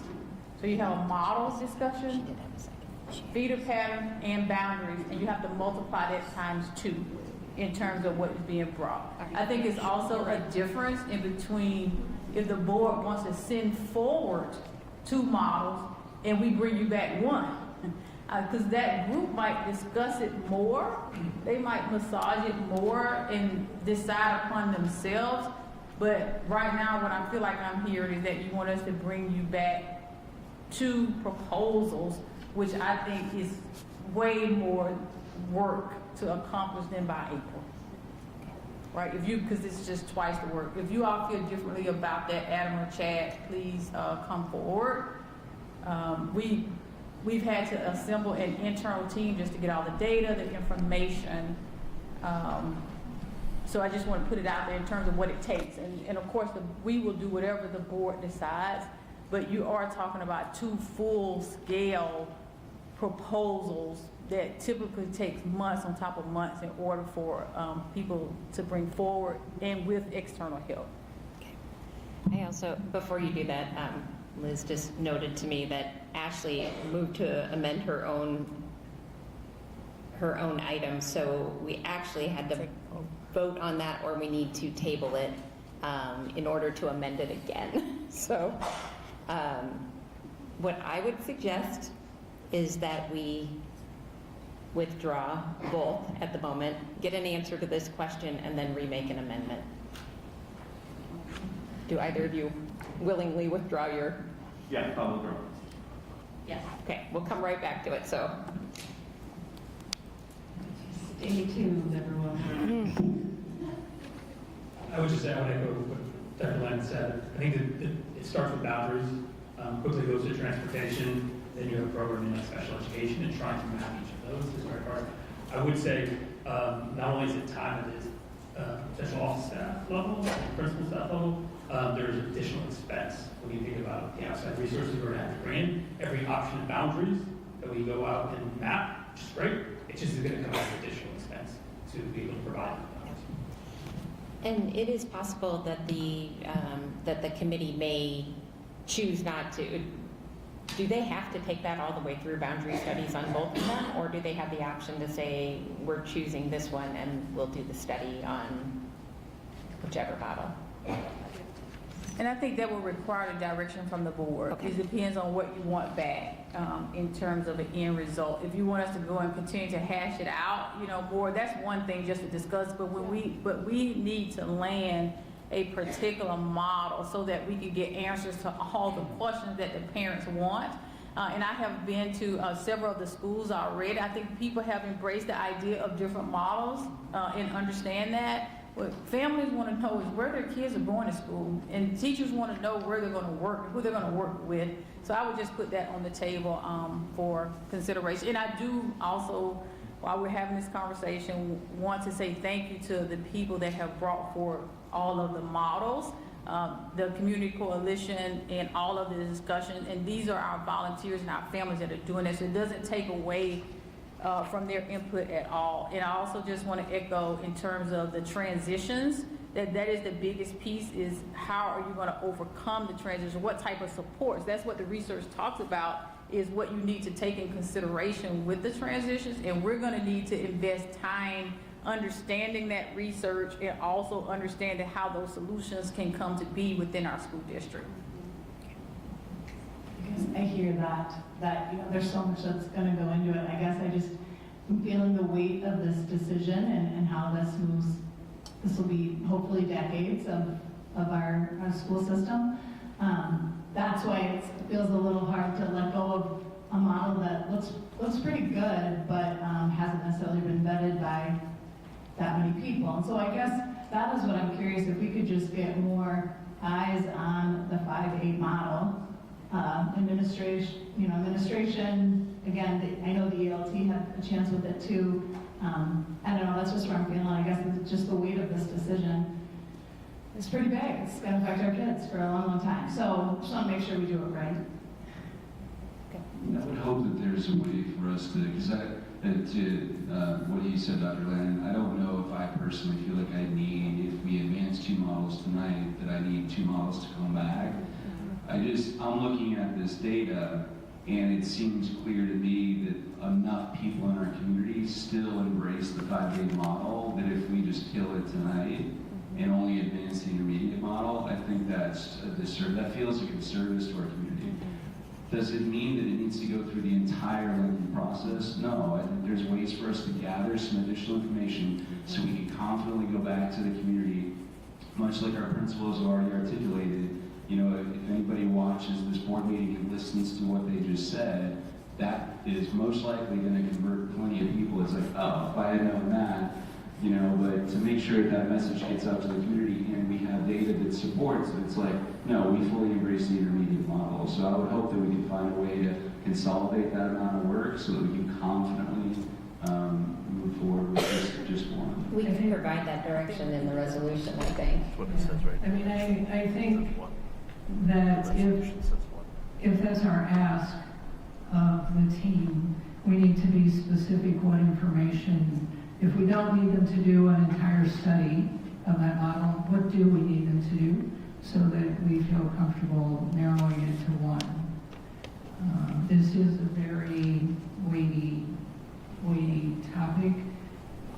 Also, I think a lot of the anxiety in the community is from the uncertainty. And so that's my reservation about advancing 2 models, that we allow that uncertainty to continue. So, Chad. Some things to consider maybe that the more specific you could be in your direction, the easier it would be for us to manipulate models. To bring forth the intermediate model, there's a lot of different things you could do with that. If you would say intermediate model focusing on balancing out enrollment at our high schools, or keeping the boundaries as close to they are right today, those type of specificities would help us. But we don't need to have those, but that does narrow down the manipulation of all of those things. So just something to consider. I think that's that, as well as coming back with one model, or in the, I don't know if this is the next item, but are currently in the resolution. Okay. Yeah, and we support it. Just a quick questions. So I know all of this has largely been in-house, just in terms of like the massive budget cuts that we just made. And so I'm also trying to be very mindful of those cuts that were made and that we're not tacking more on that we're going to have to make up for later. So when we talk about bringing in, I think it's RSP. RSP, okay, thank you. Any ballpark on what that cost would look like? Just very vaguely in general, what are we talking about? Strict financially. Yep, 12 grand for 3 boundary sets. For 3 what? Boundary sets. Okay. Is there typically 3 boundary sets? Like if we advance 1 model, would there be 3 boundary sets with that? If we advance 2, would there be 6 boundary sets then? That's at your discretion. So if we had option 1 and 2 in the intermediate, that would be, well, say 2 sets of boundaries. If there's more introduced, that would be more sets of boundaries. Okay, thank you. In terms of boundaries themselves and having that established, when we're working with that third-party group, how much of the weight falls back on the staff and how much of that is on RSP to do a lot of that preliminary work? My concern is also just bandwidth. I know everyone's put so much into this too, and how we find that equal. Yeah, there's definitely a balance. Having RSP at the table is a huge benefit, but it also requires making sure that they have everything they need to run those numbers, that the data is validated. So there's work to be done, and we're also grateful to have their help. And I just want to add to, also, again, as our community members noted tonight, the number of hours that they've already spent in this process, and that we're going to be asking another group of 15, 18 community members to come along with this process. They have agreed to meet twice a month, and so we have to now establish an internal team to meet weekly to produce that work. And again, and I have appreciated, it has been so valuable. I just want to say that with our principals coming to the table, but when I also go to their schools, and they let me know what it means to have the administrators out of their buildings. So I just want to be able to note how all these things work together as we bring that into consideration. I continue to appreciate your concern, Director Zimmerman. At the same time, my weight is like the folks in the back of the room wearing shirts for a particular school, and if my concern is we leave it too open, there's still uncertainty, particularly for those in the green shirts back there with Pierce on it. But I also feel like if hearing what I just heard from Adam and that sort of thing, I feel like we need to provide some specificity on these. And again, I think if they aren't working, we may need to come back and say that didn't work. We can't even find a fatal flaw, and I don't know how we put that in the resolution or not. But again, I'm just very worried about us getting all the way down to the end and wanting to make a decision in April and having it be something very different than what everyone's already looked at.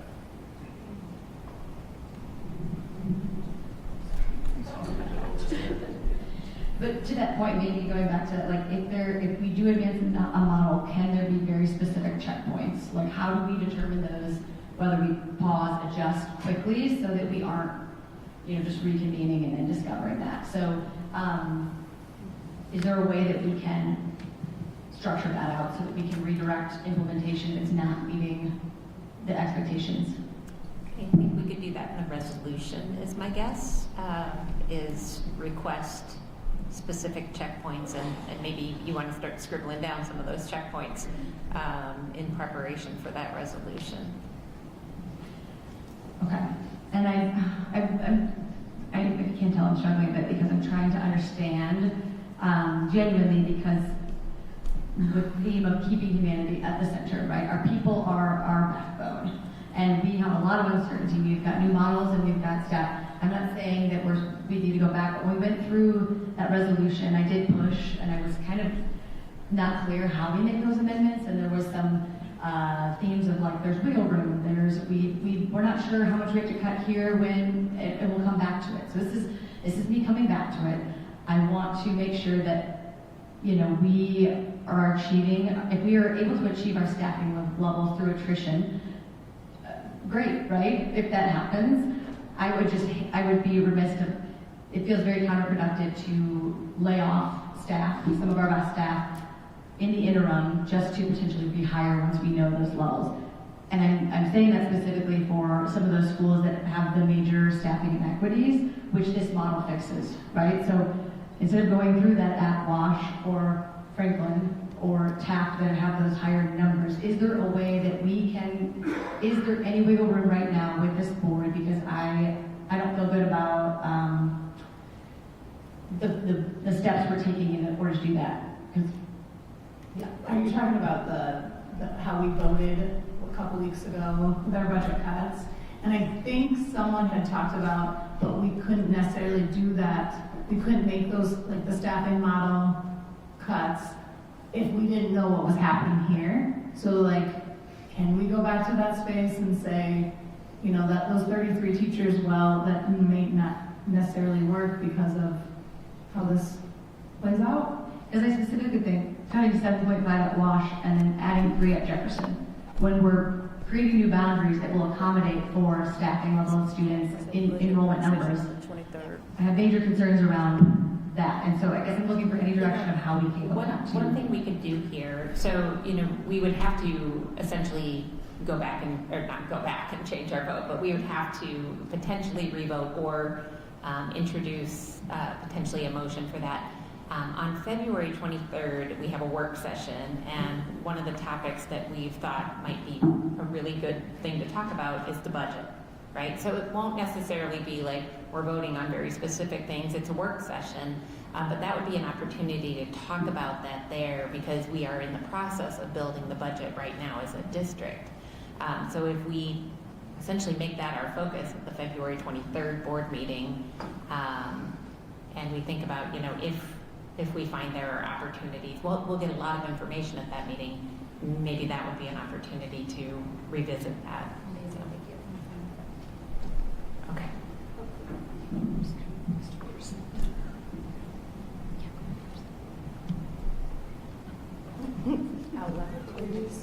Can we hear? I just didn't want to make it, I was going to make a motion, but I don't want to cut off. Sorry, I'll just ask one question, I think, of us as a board.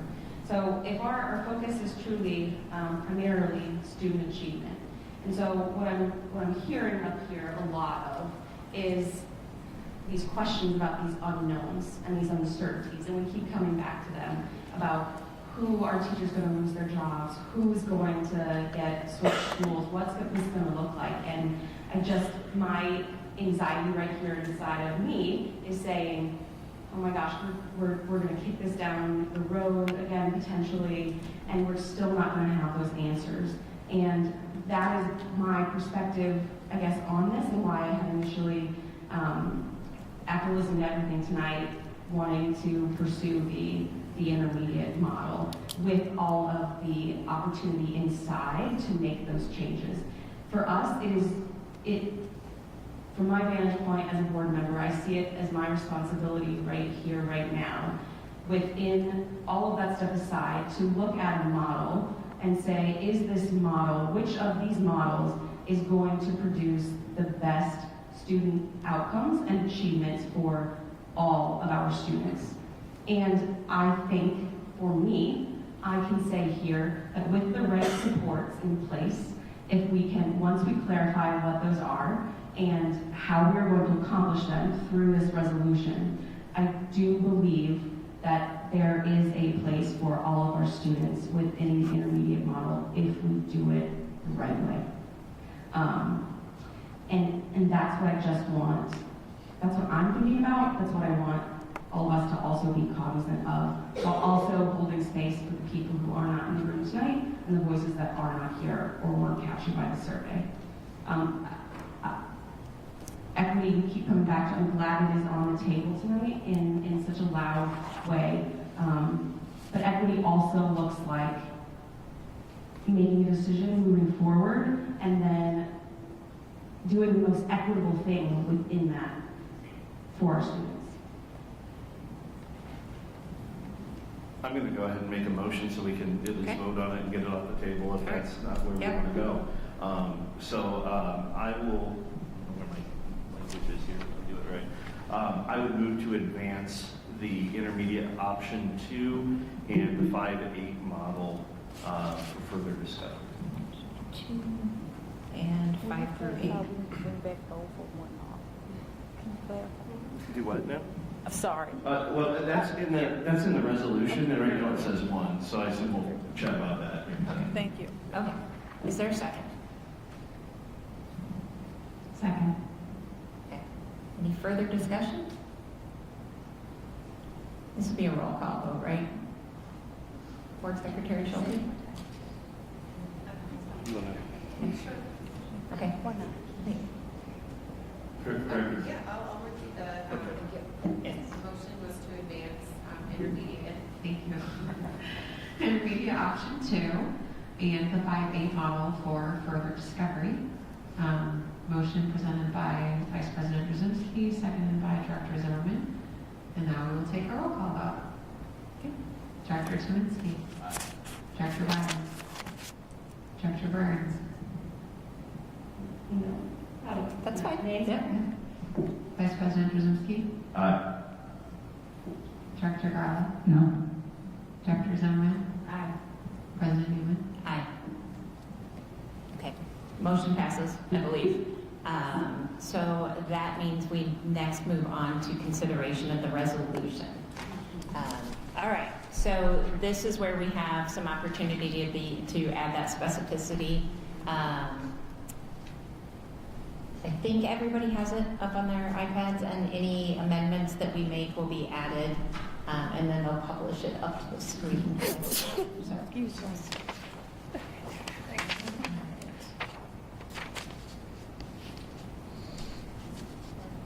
Are there any amendments to the resolution as it stands right now? Do you want me to read it out loud? I can read the whole thing. So, sure. All right. All right. I'm gonna drink some water though first. Whereas the Cedar Rapids School District Board of Education, Community School District Board of Education is committed to ensuring long-term educational quality, equitable access, fiscal responsibility, and sustainable enrollment across the district, and whereas the board seeks a transparent, evidence-based process for evaluating board-approved school redesign models prior to taking final action, now therefore be it resolved that the CRCSD Board of Education hereby establishes the following framework for researching, advancing, and recommending school redesign models. 1. Commitment of research and professional resources. The board authorizes the allocation of necessary resources to A. Independent research analysis. Conduct an independent third-party scholarly analysis to evaluate the relative impact of the board-approved school redesign models, including identification of the evidence-based conditions critical to successful implementation of each model. B. Enrollment and boundary analysis. Partner with the district's current demographer,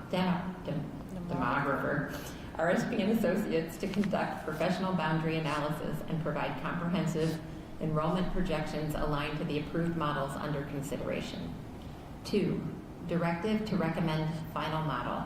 The Strategic Planning Executive Committee is charged with refining the research, analysis, and community input and presenting to the board one final recommendation for school redesign model that demonstrably meets the following core objectives. A. Feeder pattern coherence. Ensure consistent student progressions across grade levels that create true feeder patterns while maintaining reasonable geographic proximity for families. B. Best geographical location. Choose school building locations that take into account existing high school boundaries and, as much as possible, enrollment balance.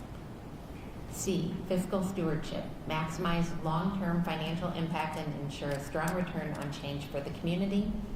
D. Evidence-based design. Ground the model in rigorous research and tailor it to the unique academic, demographic, and operational context of CRCSD.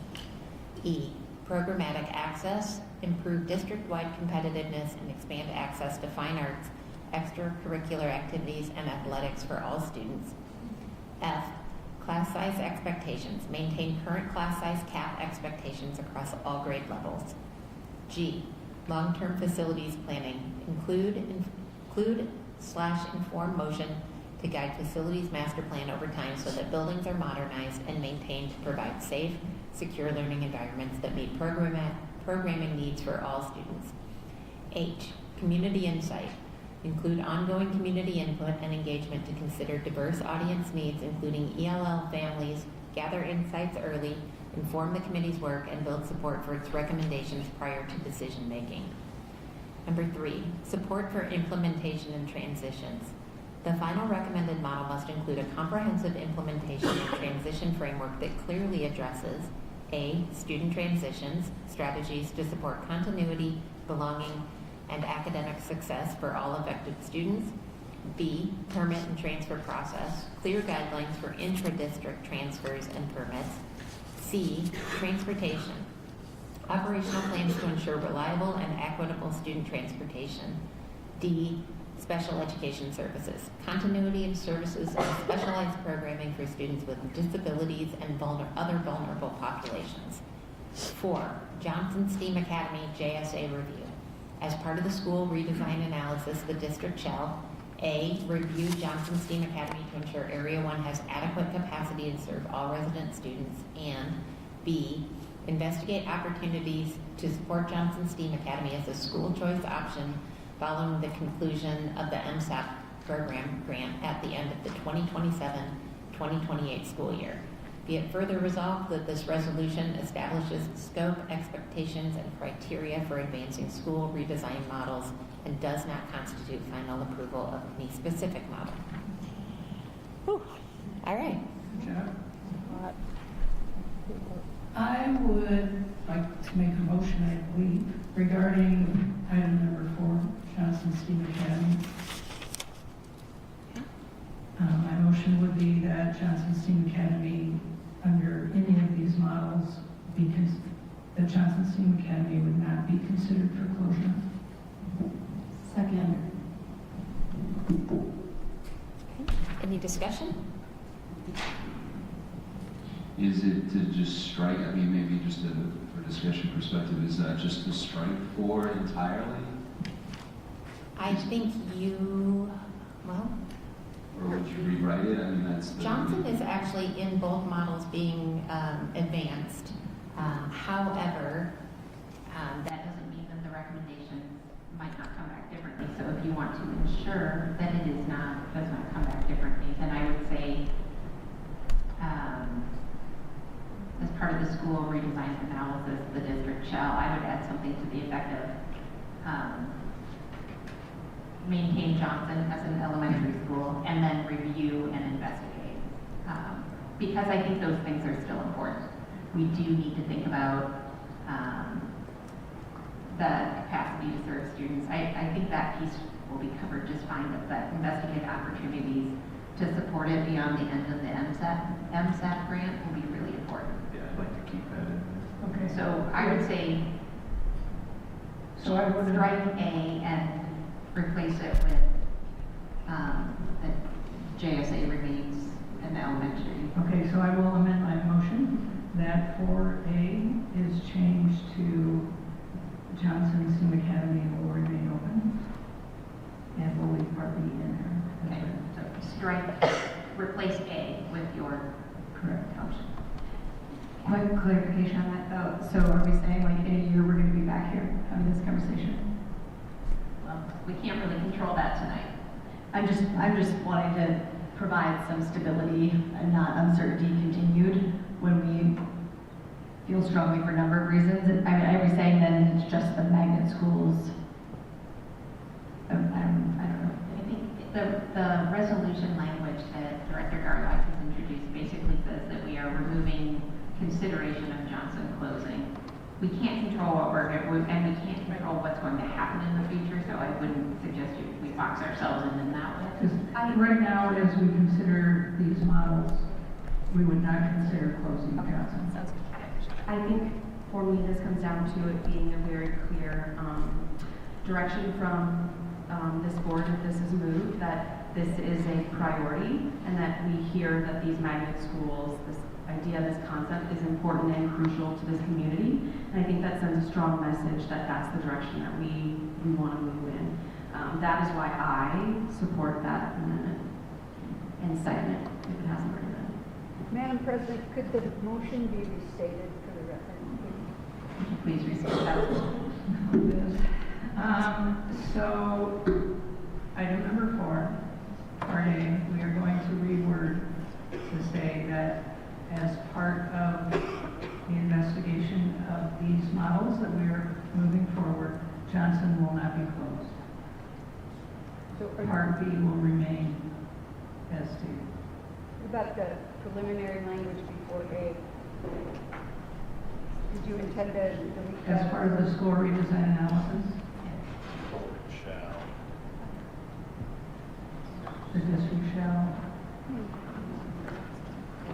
maintain Johnson STEAM Academy as an elementary school in all models being considered to move forward. And in all models moving forward. Just trying to keep up. Okay, sorry. When you get that, maybe Read it back. read it back.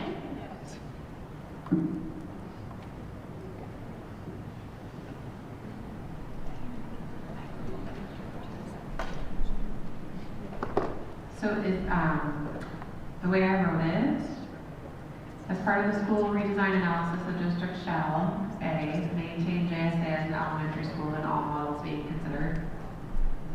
Yes. And there was a second?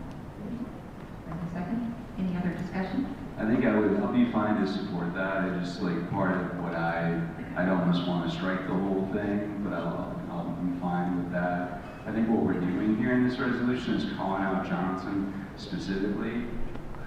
Speak for myself, I don't want to close any schools, so, if we're going to call out Johnson, let's keep Johnson open, like, you know what, let's keep them all open. I mean, that's not the option.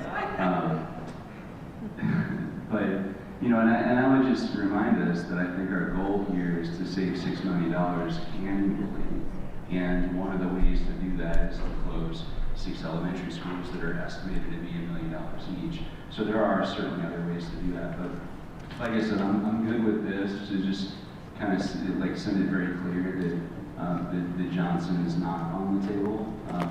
But like I said, I would just assume take this off because that would remove the amount of work that needs to be done for this resolution, quite honestly. Like we need to continue to look at the magnet school grant, and we definitely have to have the plans no matter what, whether this resolution exists and it's written this way.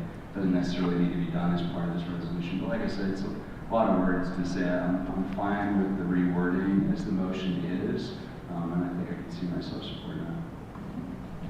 Any other discussion? No, I would just agree with that too. The call out was just seemed funky to me because we have other magnet dollars that go elsewhere, right? So I just kind of right there with you on that. Would the other possibility be, I don't think we want to just go back and remove Johnson from the models that we're pushing forward? Because in both of those models that we're advancing, Johnson is asterisk by it. The version of the table here tonight, it doesn't have the asterisk. I noticed that one actually. No, It does not. Also, the second part of that just says investigate opportunities. It doesn't say make decisions on opportunities.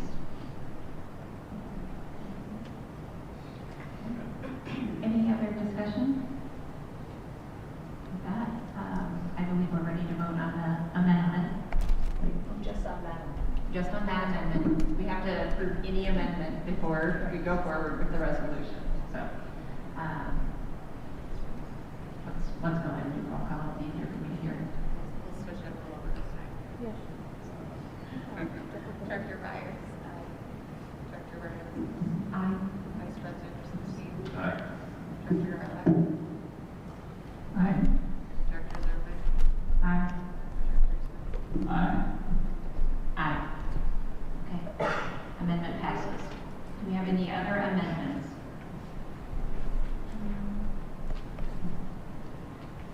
I think we were talking about, so now we have the 2 models moving forward, but we obviously want to invest most of our any financial investment that we need to do, the boundaries and all that, probably into one. So I think would 1A, where it says independent research analysis, would we then add maybe like model would move to 1B if this particular group saw it fit to move forward. You know what I mean? I think that, I guess I just want to bridge that, some feelings we had here about we don't want to keep going, but we want to stop and focus on one once we get to that particular point. And I just feel like, obviously, we didn't feel like we were there quite yet.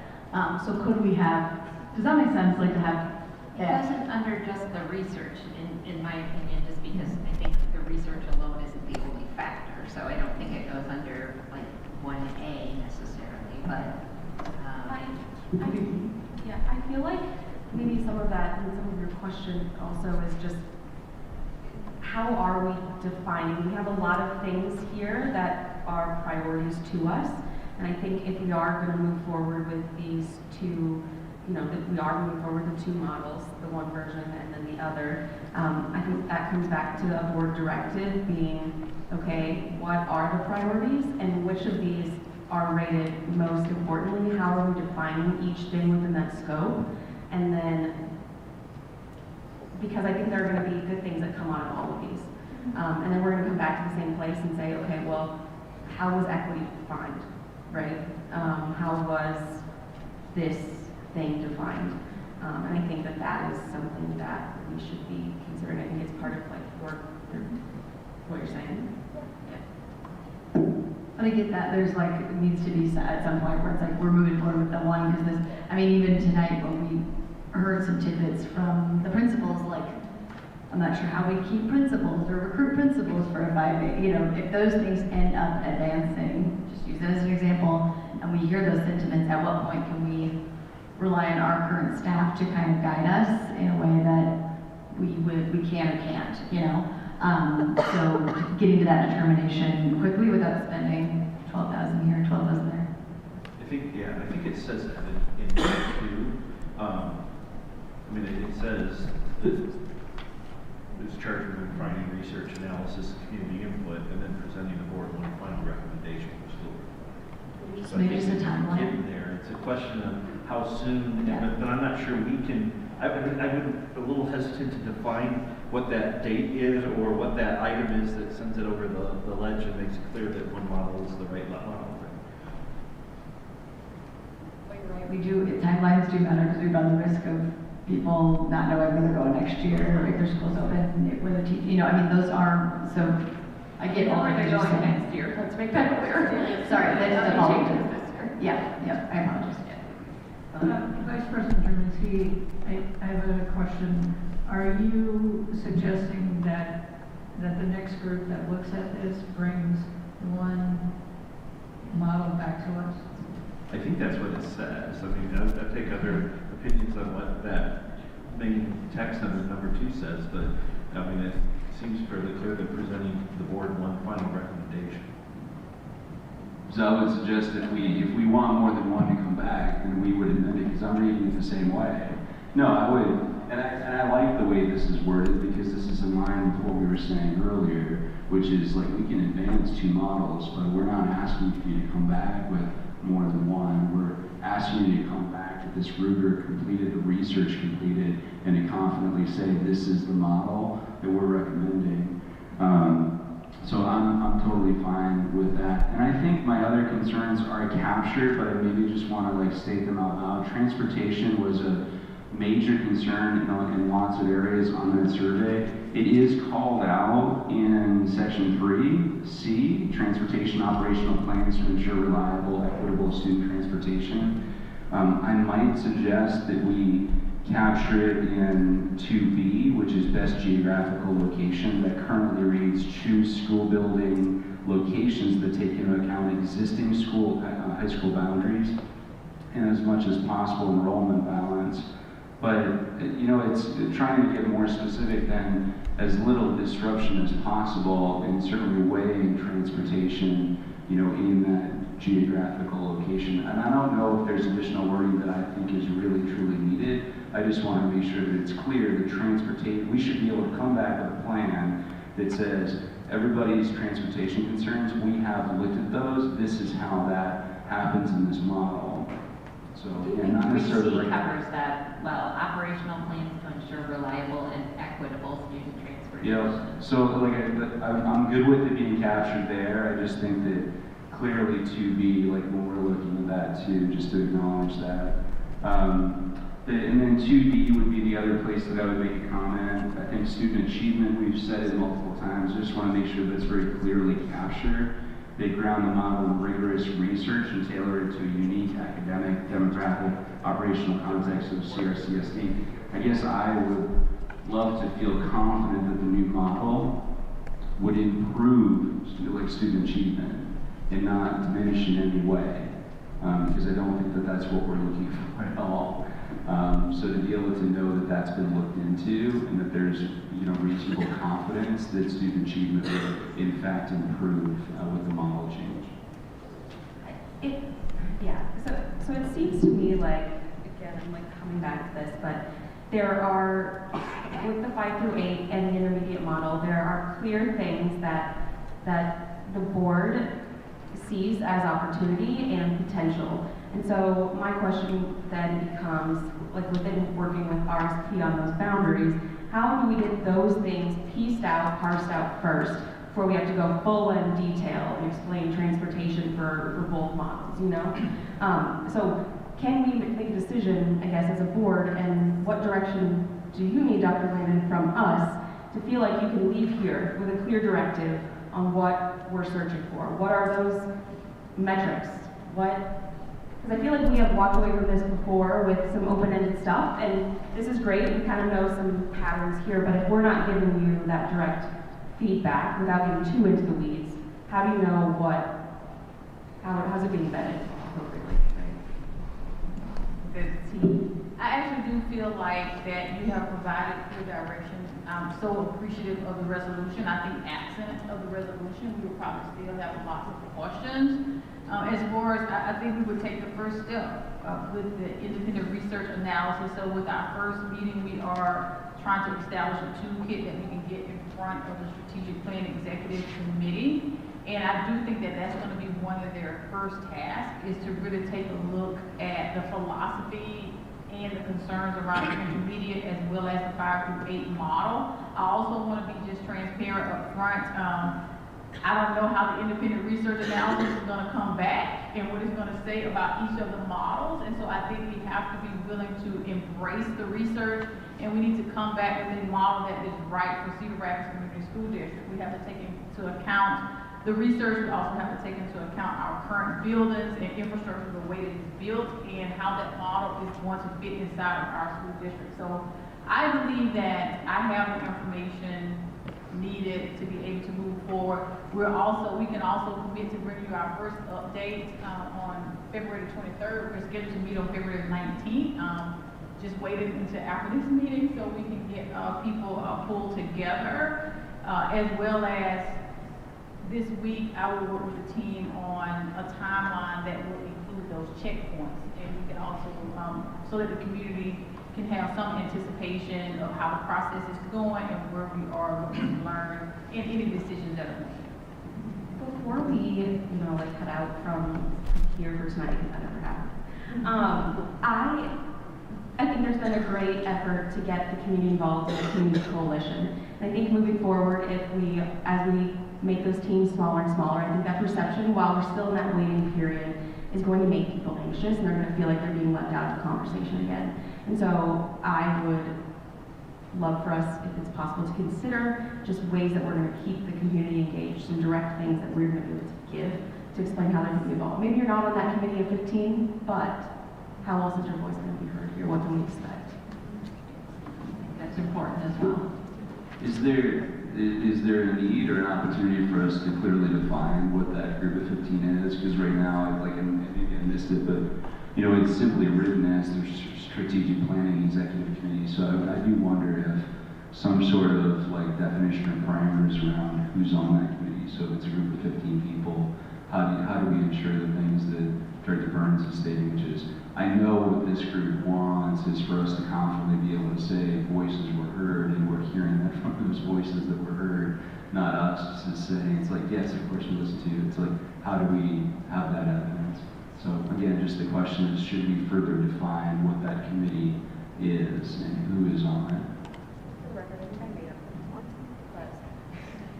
Yeah, so whatever that number is, I mean, I think that at least giving a range might be beneficial. And whether it's in the resolution or we just talk about it openly right now of like what's the size of that group, who's on that group, you know, that feels like it would be helpful. I was going to speak to it in my closing remarks, but thank you so much for that. And we could just to stamp it our commitment where it says community insights, if we did not indicate community coalition, I would think you would add that there because that group is already established. If they're willing to continue to have conversations with us, which I believe they will, we can also include them.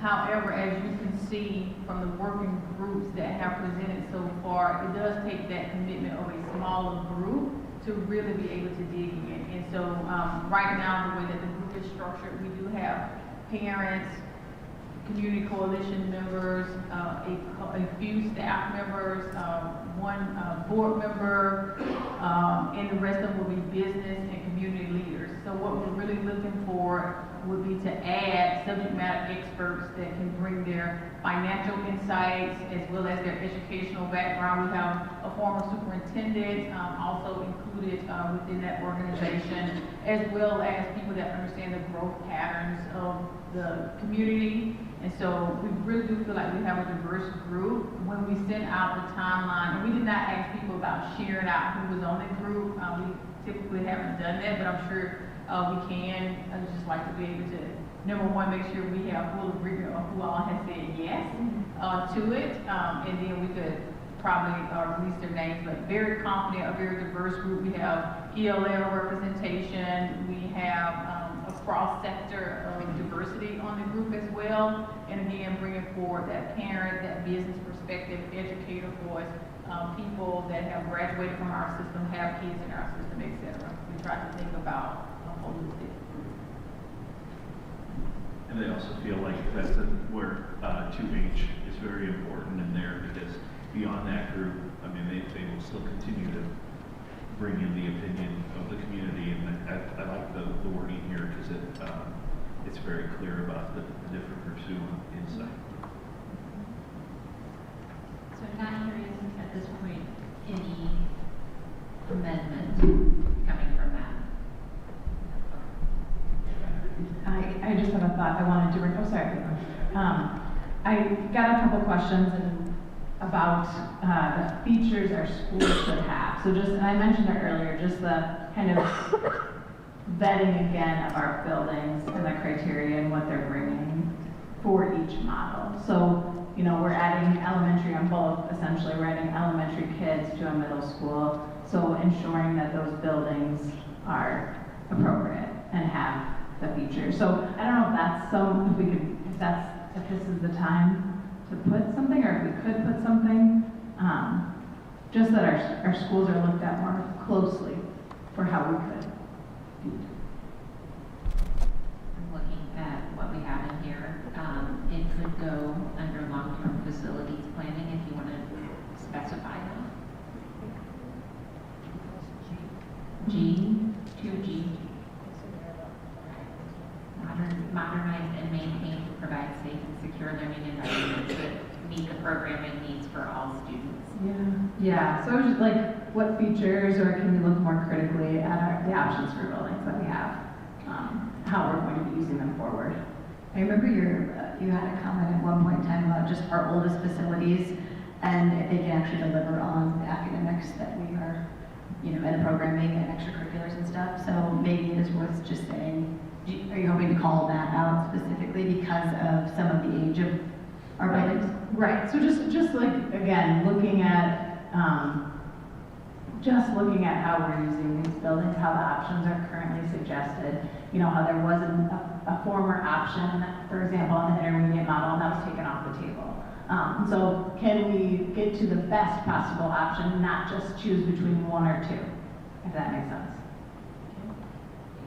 Do you have verbiage that you would like to add? A motion you would like to want to help me out with that? Like,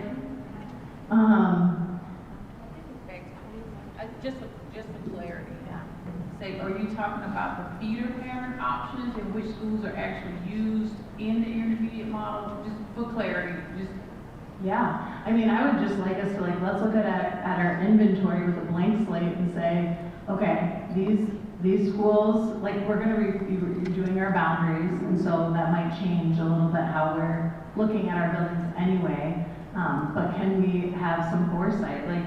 It was thrown out, I think, at a community coalition, could this building be a 5-6? I don't know, can we just have, I don't know, creativity in how we relook at those buildings? I just want to clarify, so the motion that was passed was for 5 through 8, and then the intermediate model option 2 only. And so that really did just eliminate that. That's why I want to make an amendment to that. So we already voted, can we make an amendment to that? So what I would suggest, Or make that be a part of the original motion, suggestions can come back to, from this group. We've asked them to study these models.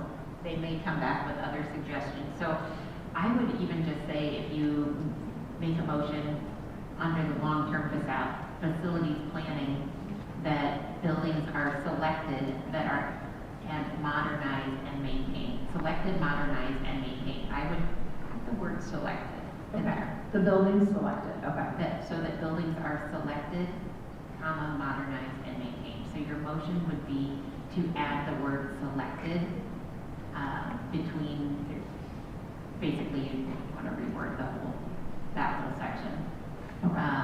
So you want me to state the motion? You do. Okay, it's your motion though. Yeah. The motion would be stated to amend item number 2G, long-term facilities planning, as follows. Include/inform motion to guide facilities master plan over time so that buildings are selected/modernized and maintained to provide safe and secure learning environments that meet programming needs for all students. So we are just adding selected, comma. Okay? Do we have a second? Do you want Do you want a comma or a slash? You said slash when you read the motion. Oh, sorry. Selected/modern, or selected, comma. Comma. Okay? Yeah. It's not either or. Okay. The only other thought I had on the community insight piece that, as I'm sitting here, we do have those groups. I would love to actually hear from if the upcoming community coalition or the most recent one, what they, like the community coalition, the student cabinet, the teacher cabinet, is it worth listing some of those groups somewhere so we can actually hear from? Okay, so we have a motion on the table and a second. Do we have discussion on the motion on the table? Okay, let's go ahead. We're just going to take a voice vote on this. All those in favor say aye. Opposed say nay. Okay. Are you making a motion? I don't know. I was thinking that you don't need and then you feel like, well, it doesn't specify. I mean, it says that those people will be The microphone. I'm sure it is good. I would just say that, I would like to hear from those specific groups that we do have, that we have relationships with, that we've been cultivating over time. So I wonder if it is worth spelling those specific groups out, like the community coalition, because you mentioned nonprofit leaders, past superintendent, part of that, instead of generally saying, a diverse audience with ELL. I think that might have heard, but could we ask that Dr. Mannon provide us that group? As soon as it is confirmed, and if we have concerns or inclusions, that we provide those back to her. And just because we mentioned students the other day, getting a voice from the students in some capacity would be great. I know the student cabinet exists, so if that's a topic of conversation, I'd love to hear their report on it. Do we have any other proposed amendments, any motions for amendments? I'm just going to ask the question. I don't know that we need it or not. We heard a lot about preschool and AK tonight during the comment time about protecting specials, early learning opportunities. Again, I think it's covered, but I didn't know if there was an interest in 2E to just add early learning opportunities to that list, along with fine arts, extracurriculars, and athletics. So would the motion be to amend Would be item to 2E? 2E to add in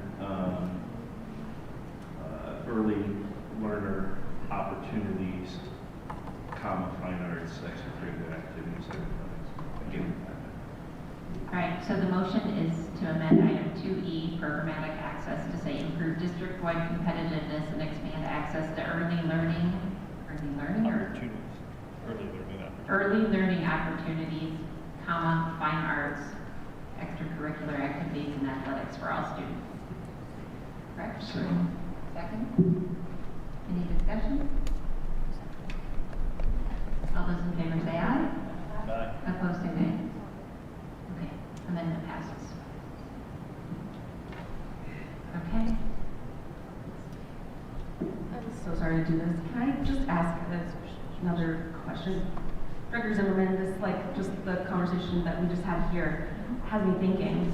So I just want to be very clear with this motion, the original one that we passed, that we are passing, so model 5 through 8, and then the intermediate number 2.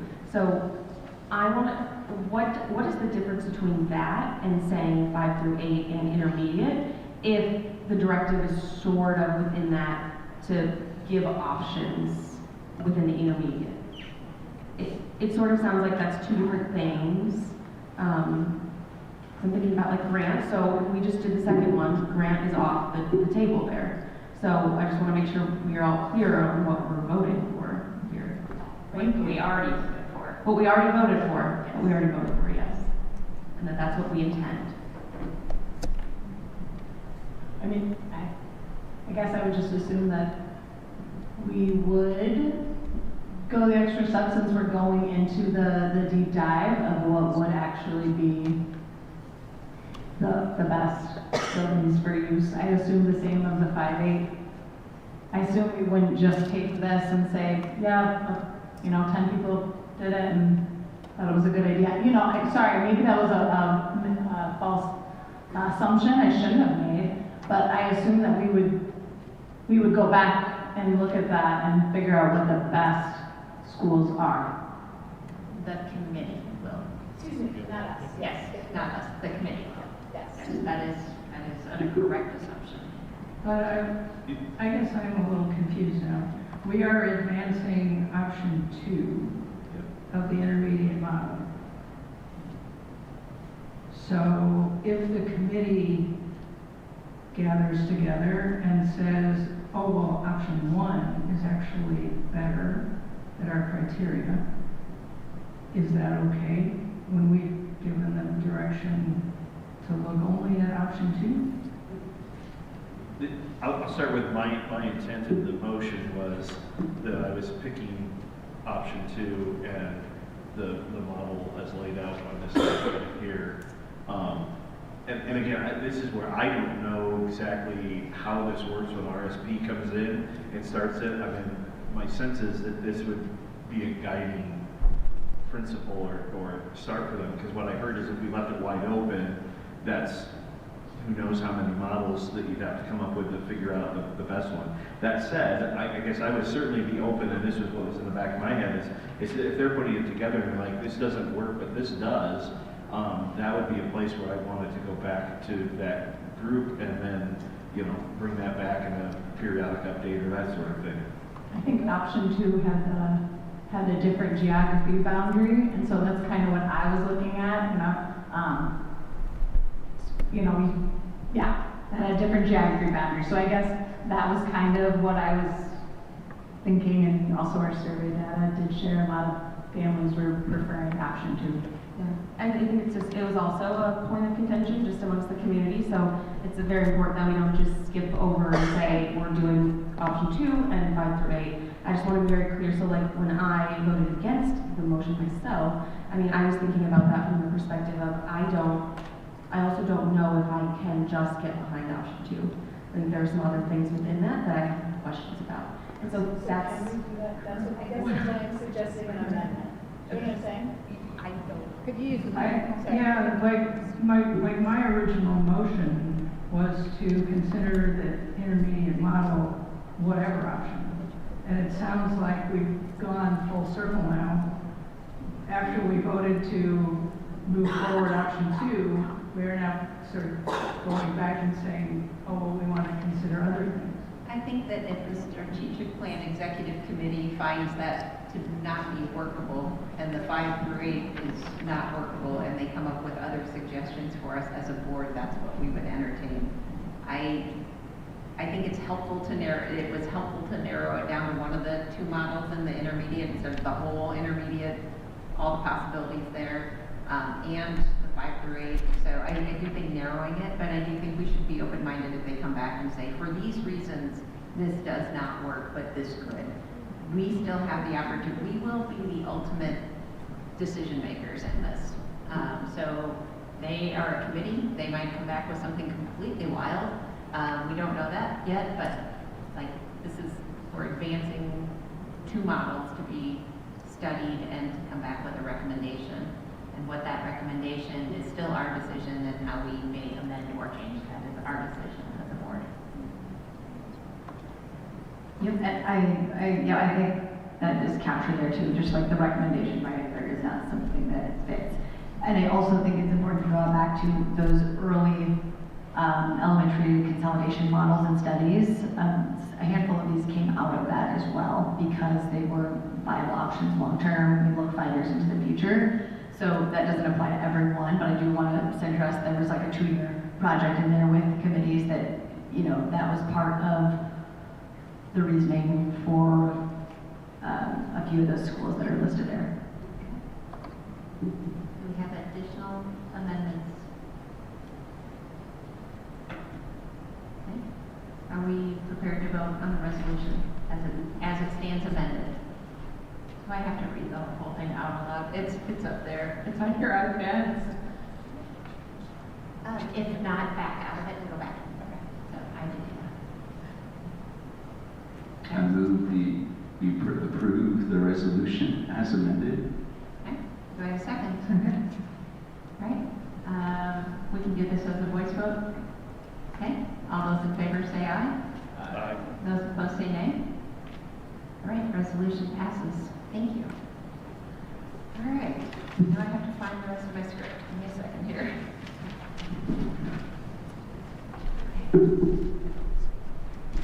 All right. Before we adjourn, Dr. Landon would like to make a closing remark. Well, I hope I don't take the full 5 minutes, but I do think it's imperative that we kind of center after all of that discussion tonight. And I just want to say thank you to the Board of Education for allowing so much voice of our community as well as our staff members within this process. Maybe with a lot of notes, you have given us clear direction tonight to help us get one step closer to a sustainable future for our students and our district. I also want to take a moment to reflect on both the weight and the grace of the work we are doing. What began as a very difficult but necessary conversation about budget constraints has become something more meaningful. It is an opportunity for us to shape our district in a way that strengthens both our financial future and the success of our students. As Principal Arndt said tonight, it's an opportunity for us to take our roots with us wherever we go. I also want to borrow a perspective that I learned from Washington long-standing administrator, Dr. Julie Kane, who has served as our interim principal at Washington. When we were going through that transition, she looked her staff members right in the eye and she said, "We are not on fire. We are not in a crisis." And I would like to say that as our school district, we are not on fire. We are not a district that is in chaos. We are a district with an opportunity in front of us. We have that chance to be thoughtful, to be deliberate, and to build something that will serve our students and our community for years to come. Tonight, we saw the power of what the next phase of this work will bring. While there were no final decisions that were made, we know that this requires deeper study, deeper voice, and deeper engagement.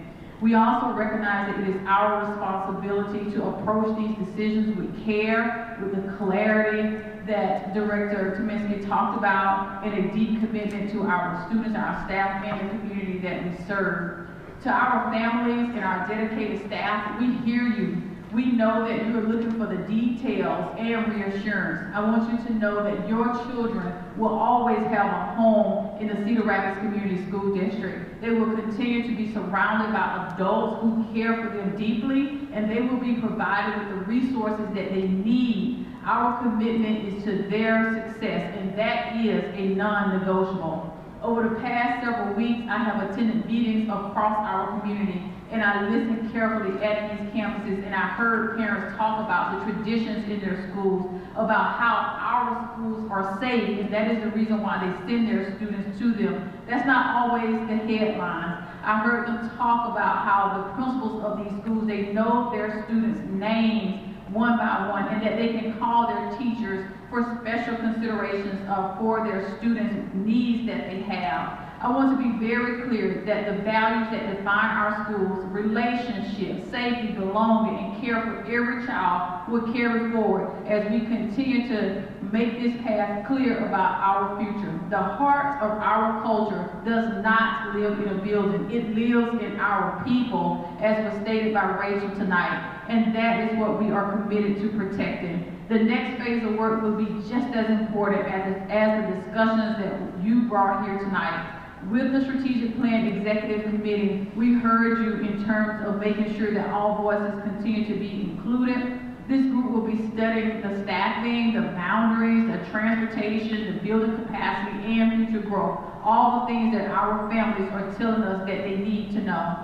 I also want to take just a special opportunity, I know we said it earlier, to thank our community coalition, and particularly Caleb and Eric and Sarah and Marty that was here tonight. You took a bold step in bringing forward ideas that maybe we weren't necessarily ready to talk about, but each of those models gives us something that we can consider as we move forward. And also to the other members of Tyler who just actually got on social media, right, to report out. I can see the evolution of our district and our community coming together. And to our board, I want to thank you again for the resolution that was passed. That is not only giving us direction, but it is giving a commitment to our community. I also want to say that as we talked about our high schools, as Rita noted tonight, that all of our high schools, they are important to this community. So I think we need to take a step back and rephrase the question in terms of how do we work together to ensure that they stay open and that they thrive. And before we close tonight, I want to share a couple photos that is the inspiration for everything that we're going through. And that is from Johnson STEAM Academy's Courageous Change Makers program that was spoken about earlier tonight. These students, they shared their voices, their songs, even their drama, their puppetry, as well as powerful pride in their school and community. JSA, that is our JSA. As a part of the program, they held up signs that read, "Be kind every day, create change, imagine a better way, and yes, even save JSA." And it made me think, when a student holds up a sign that says, "Save my school," what they're really asking us to save is the things that matter most to them, their friendships, their teachers, their traditions, and their sense of belonging that we create in this district. So I want to say thank you to everyone involved in this process. As we move forward, we heard the discussions, we also heard the decisions that are in front of us, that we too can learn from our students to be kind, to create change, and imagine a better way. Tonight we did not close a chapter, we chose a direction. And together we will do the careful work ahead to build a solution that honors our students, our staff, and our community. Thank you for being the board that's given us steps forward. Thank you. I want to provide notice that the next regular board meeting will be on Monday, February 23rd, 2026. Do we have a motion to adjourn the meeting? Second. All those in favor say aye. Those opposed say nay or no. All right, with no further business, we stand adjourned at 9:28 p.m.